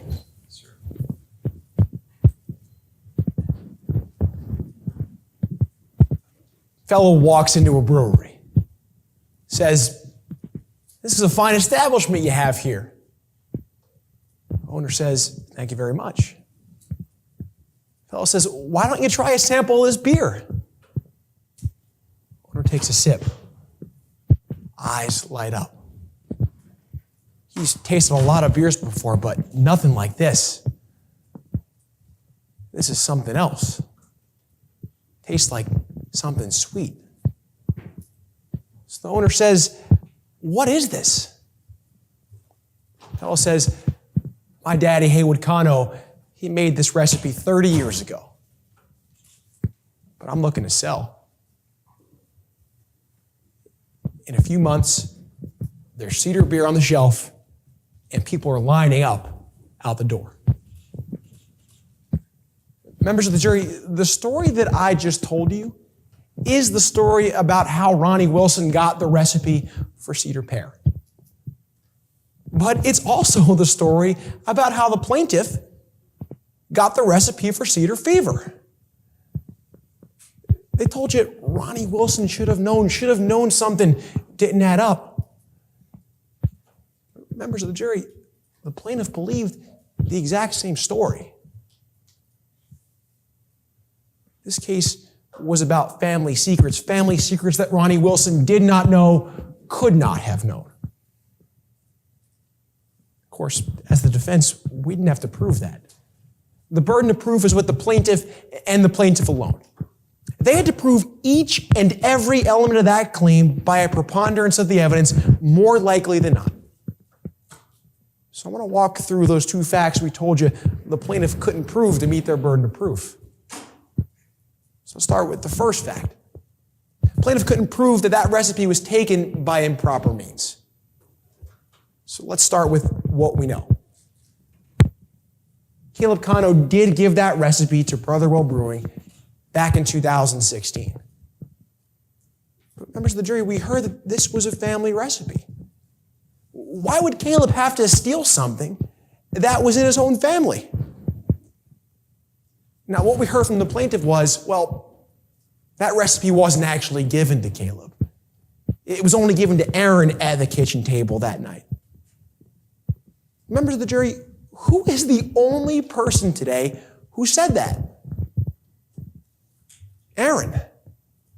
Remember when his wife was on the stand, and I asked her the same question that I asked him a few hours before that. Who did Aaron say was there that night when his father handed over that recipe at the kitchen table? And unequivocally, he said Caleb was there. Members of the jury, that's the exact same thing that Caleb Kano told Ronnie Wilson when he walked into a brewery. Isn't it possible that Haywood Kano looked at his two twin boys, his flesh and blood, and said, I want you to have this. When I'm gone, I want you to sell this together. And when we look at the evidence of theft, that explanation makes a lot of sense. Because there was no evidence of theft. Let's start with Ronnie Wilson and Brotherwell. You heard absolutely no evidence, zero evidence, that anyone from Brotherwell stole that recipe. In fact, there was no evidence that Ronnie Wilson's ever even been to Bear Arms Brewery. So then we get to Caleb Kano. Remember what counsel said in his opening statement. Told you about that two-step process that Caleb had to steal that recipe. So members of the jury, I ask you, did you hear any evidence about that two-step process? Did you hear any evidence about Caleb stealing that recipe from that office or that laptop or that flash drive? Did you hear any evidence at all? No. So then we get to that last person. The last person plaintiff told you about, Ricky Riggs. They said Ricky Riggs was the one who stole that recipe and gave it to Brotherwell. Said Ricky Riggs stole it from the flash drive. Remember when Mr. Corey was on the stand? And on direct examination, he said, well, yeah, Mr. Riggs had access to that flash drive. But on cross-examination, when I was asking the questions, remember, he said something entirely different. He was forced to admit that Ricky Riggs did not have access to that flash drive. Did not have access to the flash drive where the recipe was located. Members of the jury, there is absolutely no evidence of theft. But there's a bigger problem for the plaintiff. Because it's not even clear how someone could have stolen that recipe. Now, plaintiff made a big deal today about the fact that these two recipes, Exhibit 1 and Exhibit 14, that you're going to have when you deliberate, that they're exactly the same. And we agree, members of the jury. But let's talk about what that means. It's not like Exhibit 14 is a photo of Exhibit 1. It's not like Caleb could have snuck into the brewery and jotted down the recipe on his hand, or Ricky Riggs could have taken a photo of Exhibit 1 on his cell phone. Exhibit 14, or Exhibit 1, is the one that Caleb gave to Brotherwell Brewing. It means he had an exact copy, members of the jury. And the only way for someone to steal an exact copy is if there was a printer in the brewery. That's the only way the plaintiff's robbery theory makes any sense, if there was a printer. So let's take a look at the photos. These are the photos of the plaintiff's brewery. And you're going to have these when you go back to deliberate. And you can squint as hard as you want, members of the jury. You won't see a single printer anywhere in these photos. The party with the burden of proof hasn't shown you any proof. So when you get to question number 2 on this verdict form, they had to prove that that trade secret was misappropriated. And as part of that, they had to prove more likely than not that that recipe was stolen, that it was taken by improper means. And they haven't met their burden of proof, so you can write no next to that question. For that reason alone, you must find in favor of the defense. But there's a second separate reason to find in favor of the defense. Even if you think it's possible that recipe was stolen, plaintiff hasn't proven that Brotherwell knew or should have known that that recipe was stolen. So let's go back to when Ronnie Wilson was in the brewery on November 19th, 2016, and Caleb Cano comes in. And remember, that's important, members of the jury, because it's not about what we know now. It's about what Ronnie Wilson knew then. You see, all day, plaintiff counsel told you this is about willful ignorance. Willful ignorance on the part of Ronnie Wilson. And in their opening statement, they said when Aaron Cano came into their brewery, they had no idea he was going to steal, or his brother was going to steal that recipe. But the problem for the plaintiff, members of the jury, is the information that Ronnie Wilson had and the information that Mr. Coyer had are exactly the same. How can they tell you that Mr. Wilson was willfully ignorant and their own client wasn't? And not only their own client wasn't, but he had no idea. Remember what Mr. Wilson said on the stand? Caleb Cano was putting things in the recipe that weren't even written down. That didn't indicate theft. That indicated to him that he must have known that recipe. They also told you, well, Ricky Riggs. Ricky Riggs is the key. They showed you that timeline and said, this timeline proves. This proves that they should have known that that recipe was stolen. But again, members of the jury, the problem for the plaintiff is the first time that Mr. Wilson heard about that timeline was when he was sued by the plaintiff. He didn't know about that when he purchased that recipe. It's not like when the person from Pepsi goes over to Coke, they always have the secret formula. There are a lot of reasons why people leave jobs to go from one competitor to the other. It doesn't mean that Mr. Wilson should have suspected that. Should have suspected any theft. They also told you, well, there was a delay when Caleb Cano gave that recipe to Mr. Wilson, and that proves they should have known. Members of the jury, there are a lot of reasonable explanations for that delay. Maybe Mr. Cano got cold feet about selling his secret family recipe. Maybe he found another buyer that was willing to pay more money.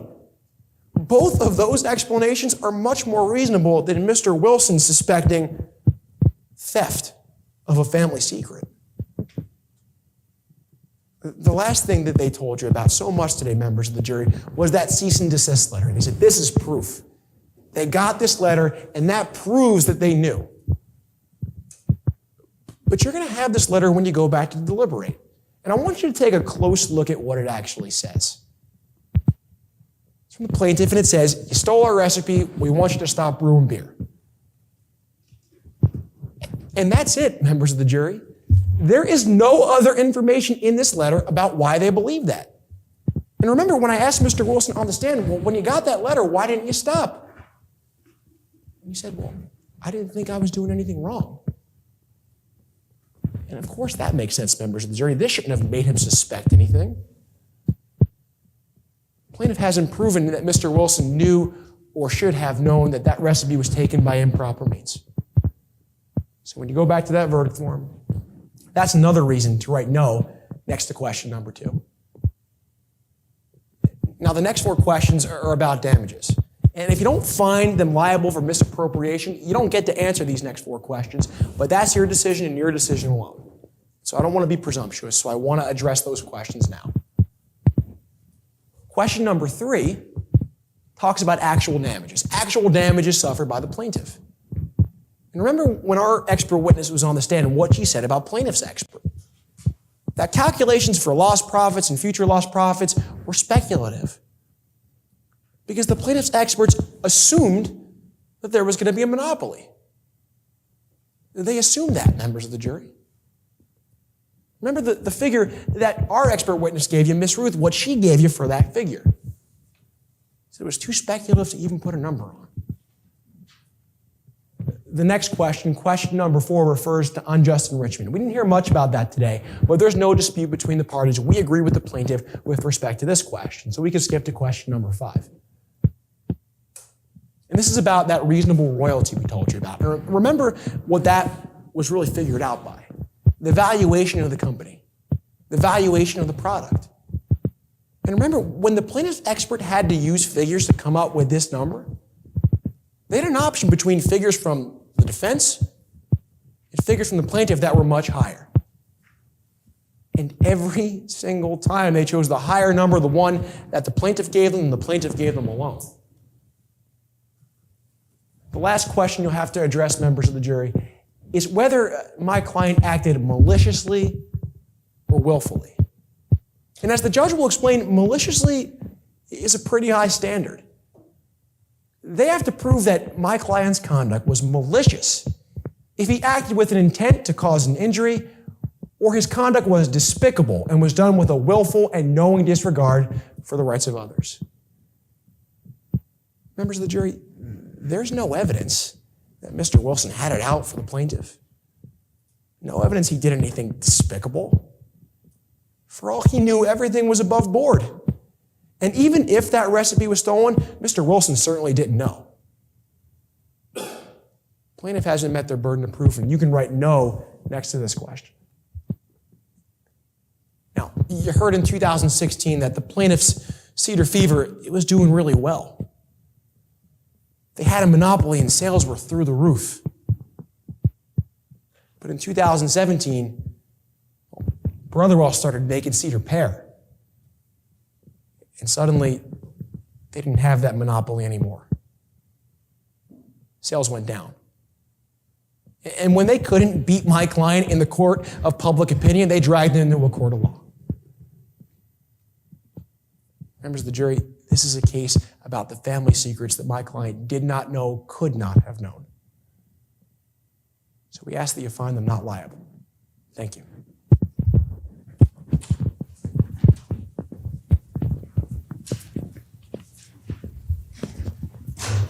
Buttle.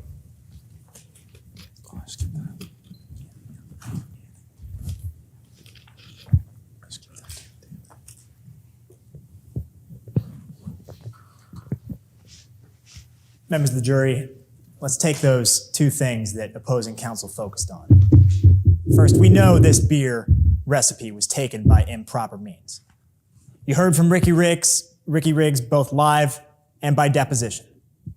Even though Jamie said that Ricky didn't have access to the flash drive, you heard Ricky say that, yeah, there was a flash drive there hanging on the wall.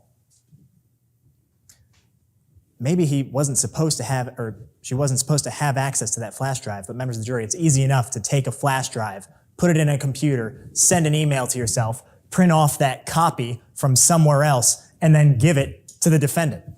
Why was Ricky so confident that she was going to get a job at the defendant's brewery that she quit her job at Bear Arms before even interviewing at the defendant's brewery? You know the answer. Because if you're stealing a recipe from a competitor, you better believe you're going to get a job at Brotherwell Brewery. You heard Caleb Cano. His response to my question when I asked him, "Did your father give you that beer recipe, Caleb?" Did he give you a yes? No, he didn't. This isn't a criminal trial, members of the jury. We're not talking proof beyond reasonable doubt. It's more likely than not. We proved it's more likely than not that recipe was stolen. And so did they know or have reason to know about it? Yes. Members of the jury, Caleb delayed giving that recipe to them. They had that hot beer across town that they were competing with to be the top microbrewery in Waco. And when they finally got a cease and desist letter, they still did nothing. They willfully ignored the signs. Find them liable. Thank you.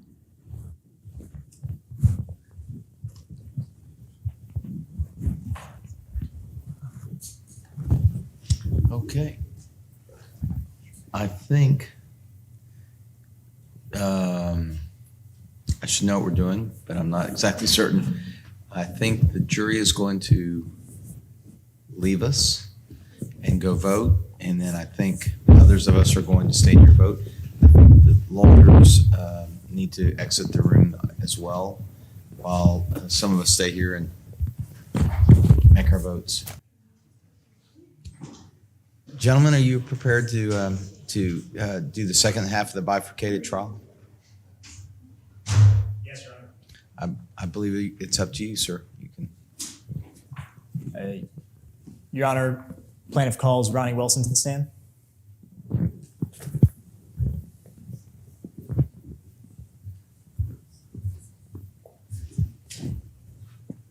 You remember that you're under oath? Yes, Your Honor.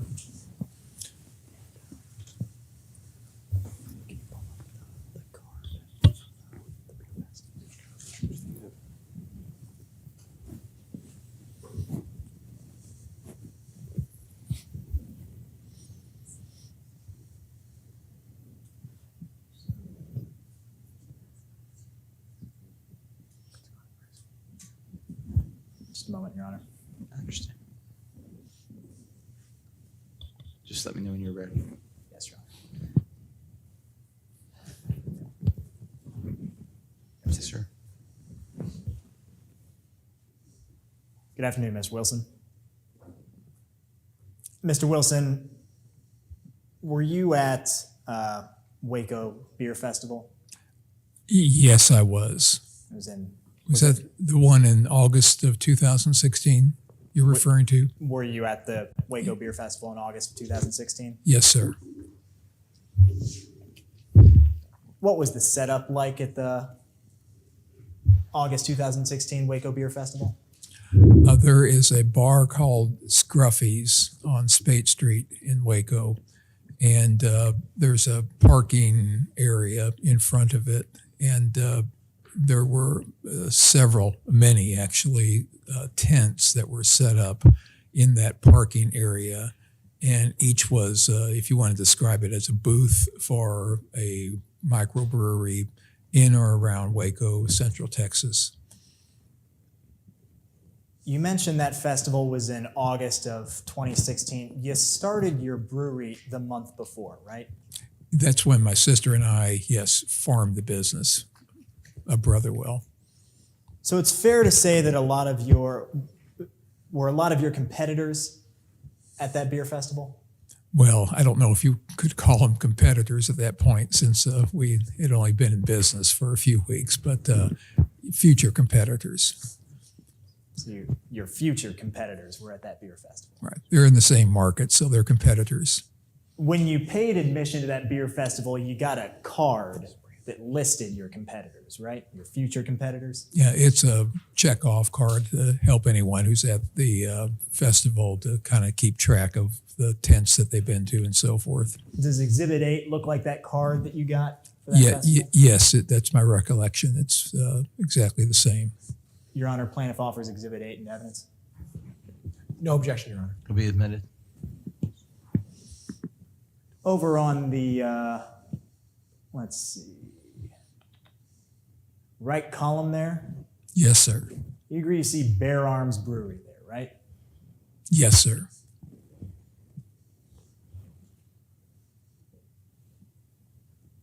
When you were at that beer festival, you say you were in, there were tents with the brewer vendors there, right?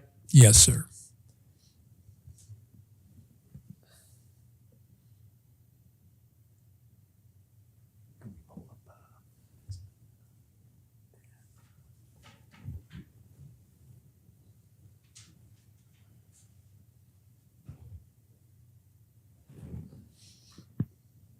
Do you recall seeing that tent at the beer festival?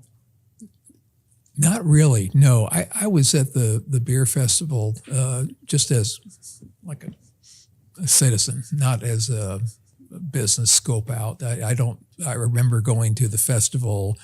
I remember going to a couple tents. I just generally was kind of cruising, if you will, around the area. You don't recall seeing that huge banner there saying you have a right to bear arms? You don't recall that? There were lots of tents. There were lots of people. No, I don't. But you actually heard music coming from one of the tents, right? I heard music that day, but it's kind of like, elevator music. You don't care where it's coming from or who plays it. You heard music when you were near that tent, right? I remember because, sir, it's a festival, there's music. I didn't stop to think who's the artist and what's this title that's being played. You didn't see that huge banner there that says Cedar Fever Beer? Sir, I just did not. There were lots of tents there. And as I say, I was there to have fun, to enjoy, to just kind of cruise around the area. I wasn't trying to do a Shazam identification of music.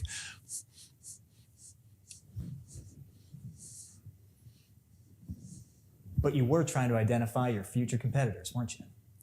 Well, in the sense that, yes, I recognized that we were all in the business of selling beer. And so I was there to have fun, to taste the various beers, to, as I say, kind of just cruise through the area and enjoy it like any other person in Waco here or elsewhere would be doing it. And you say you'd never heard of Cedar Fever Beer before you started making Cedar Beer? No, sir. No, sir, I did not. I have not, no.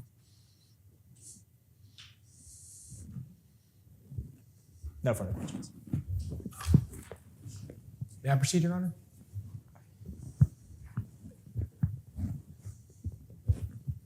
There you go, sir. Sir, I've just handed you what's been marked for identification as Exhibit 11. Do you recognize that?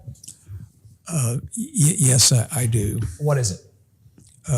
It's a spreadsheet showing profits, losses, sales, etc. Of Brotherwell. Defense offers Exhibit 11. No objection. Admitted. Sir, I want to direct your attention to the bottom left corner of that spreadsheet. Yes, sir. Tell the members of the jury how much money your company made last year. On line 35, if that's the, okay, yes, line 35, $73,438.50. Thank you, Mr. Wilson. Nothing further. Nothing further, Your Honor. Step down. Thank you. Does plaintiff have any other witnesses? Plaintiff does not have any other witnesses, Your Honor. Does defendant have any witnesses? Yes, Your Honor. Defense calls Robert Little.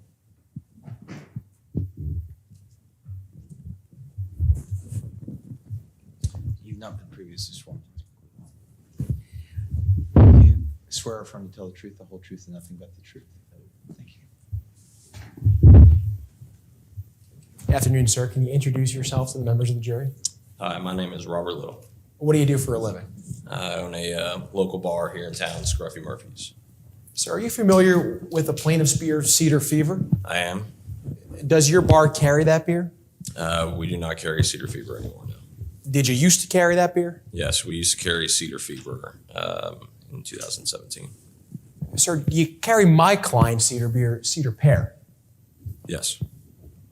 Did Mr. Wilson, the CEO of Brotherwell Brewing, did he ever tell you to stop selling Cedar Fever? No. Did anyone from Brotherwell tell you to stop selling Cedar Fever? No. Thank you, Mr. Little. Pass the witness, Your Honor. Cross.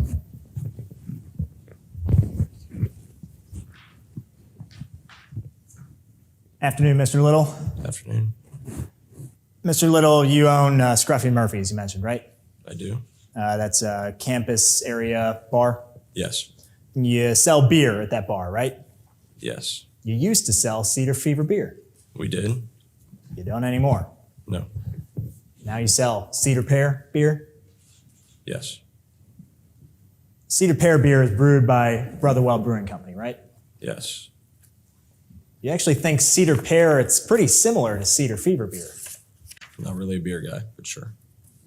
So that's a yes, you think two beers are similar? I mean, yeah. You decided to exclusively sell Cedar Pear beer instead of Cedar Fever. Yeah, our customers said that they like Cedar Pear better, and sales bore that out, so we started selling Cedar Pear. You didn't even keep Cedar Fever in your bar. Well, if it's not selling, there's not really much point in keeping it. You'd agree you exclusively sold Cedar Pear beer. Yes. Thank you. Nothing further.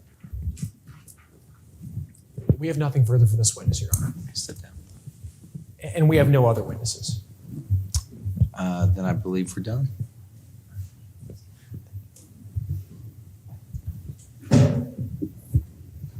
So my guess is we are now going to.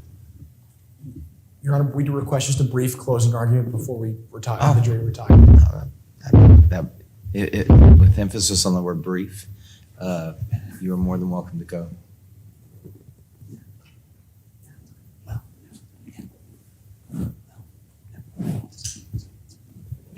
Brief closing, Your Honor.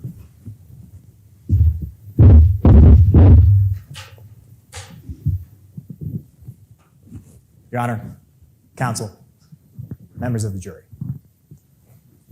In the damages phase of trial, we're looking at what exemplary damages to put on Brotherwell Brewing Company. Exemplary damages under the law are there to deter and punish bad behavior. Behavior that we don't want to see in our community anymore. Members of the jury, in the last phase of trial, when we were talking about those actual damages, those lost profits, those are all important. Those are real dollars that Bear Arms Brewery lost. And this is just as important. This is to make sure that this kind of misbehavior, this kind of willful ignorance about profiting off of stolen property doesn't happen in our community again. Members of the jury, you returned a verdict for $120,000 for damages. I'd ask you to make a commanding statement that they and that our community will hear loud and clear. That when you are willfully ignorant that you are profiting off stolen property, when you do not even ask questions because you don't want to know the answer, because you've gotten sign after sign after sign after sign, that banner, members of the jury, that recipe has been stolen, that you're doing the same thing as your future competitor, need to make an example. of what they've done. Ronnie Wilson, he knew exactly what Cedar Fever beer was. He was at this festival checking out his competitors, looking at his future competitors, he called them. How do you miss that banner, members of the jury? How do you miss Bear Arms Brewery on that card that he got when he was there? You don't. How do you get into a microbrewing business and in a town like Waco and miss the fact that this is the hottest beer in town when you're opening up shop? You don't. He showed up at that thing, that festival. He knew exactly who his competitor was. He knew exactly what the hottest beer in Waco was. And then the signs just kept piling on, members of the jury, as we've talked about over and over again. And still he was willfully ignorant and did nothing. Make an example of this bad behavior. Send a message to Brotherwell Brewing Company that you can't profit off stolen property and be willfully ignorant. Members of the jury, you gave a verdict of $120,000. I'd ask that you look at an even higher number for exemplary damages here, because you got to send a message to them. I would ask you to double that verdict that you gave. Return a verdict for $240,000 in exemplary damages. Because if you had stolen property and you were profiting off of that, you give it back. They didn't. Because they wanted to be the top microbrewery in Waco. They can't do that. Thank you. May I proceed, Your Honor?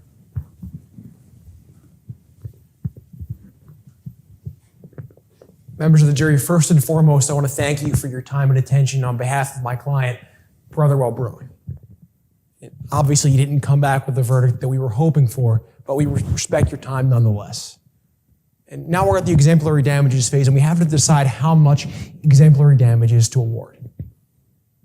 First off, there's no evidence that my client had done anything like this before. And there's no evidence that Brotherwell Brewing was trying to hurt the plaintiff. Remember, there was no quarrel, there was no spat between those two companies. Remember what Mr. Little said. No one from Brotherwell came into a shop and told him to stop selling Cedar Fever.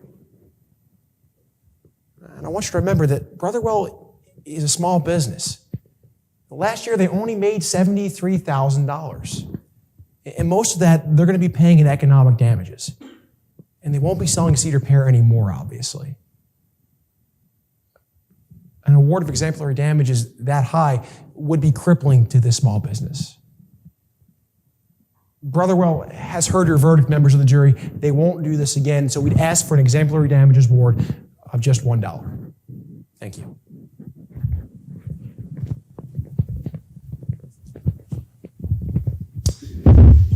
And now we're done.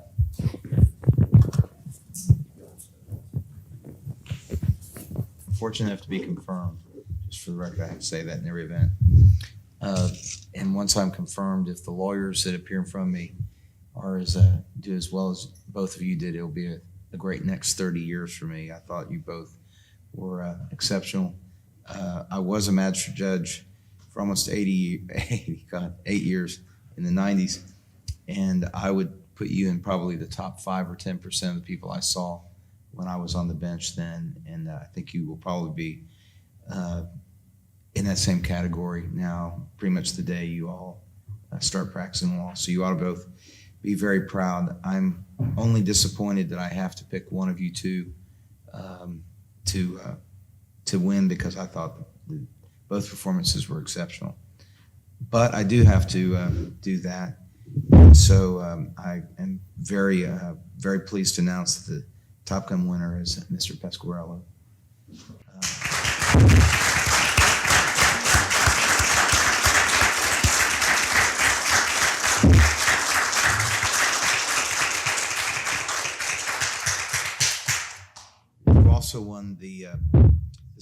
phase, the punitive damage phase. So again, I didn't say these things after. Usually, after the trial was over, someone was happy and hugging, and other people were leaving pretty quickly. Unfortunately, Derek and I had a trial together where I carried his briefcase, and we got to hug our client at the end, and the other guys had to leave quietly, which was a great day for America. But both of you, where are you from? University of Michigan. And you? Drexel. Well, and I don't even know where that is. I'm kidding. I just Philadelphia. You ought to both go home. Be very proud. I can't imagine anyone could have done better than you all did. It was very, very impressive. I don't know if I'll have the good fortune of you getting cases in Waco. I'm hopeful that over the next 10 to 20 years, Waco becomes a busy enough docket that even folks from Michigan and Pennsylvania are trying cases here. You'd be very welcome. You have some of the finest trial lawyers really in America sitting. You may not know that, but I've worked with several of the people on the jury, and those guys really know how to try a lawsuit. And I think any of them would be afraid if they had to go up against you in a court. Again, I'm disappointed and sorry that you lost, only because I thought you did such a good job. But I want you to understand, I thought you were absolutely terrific. I think everyone on the jury panel agrees with my assessment of both of you, and thank you very much for letting me be part of this today. It was absolutely a terrific afternoon. So I think one more round of applause.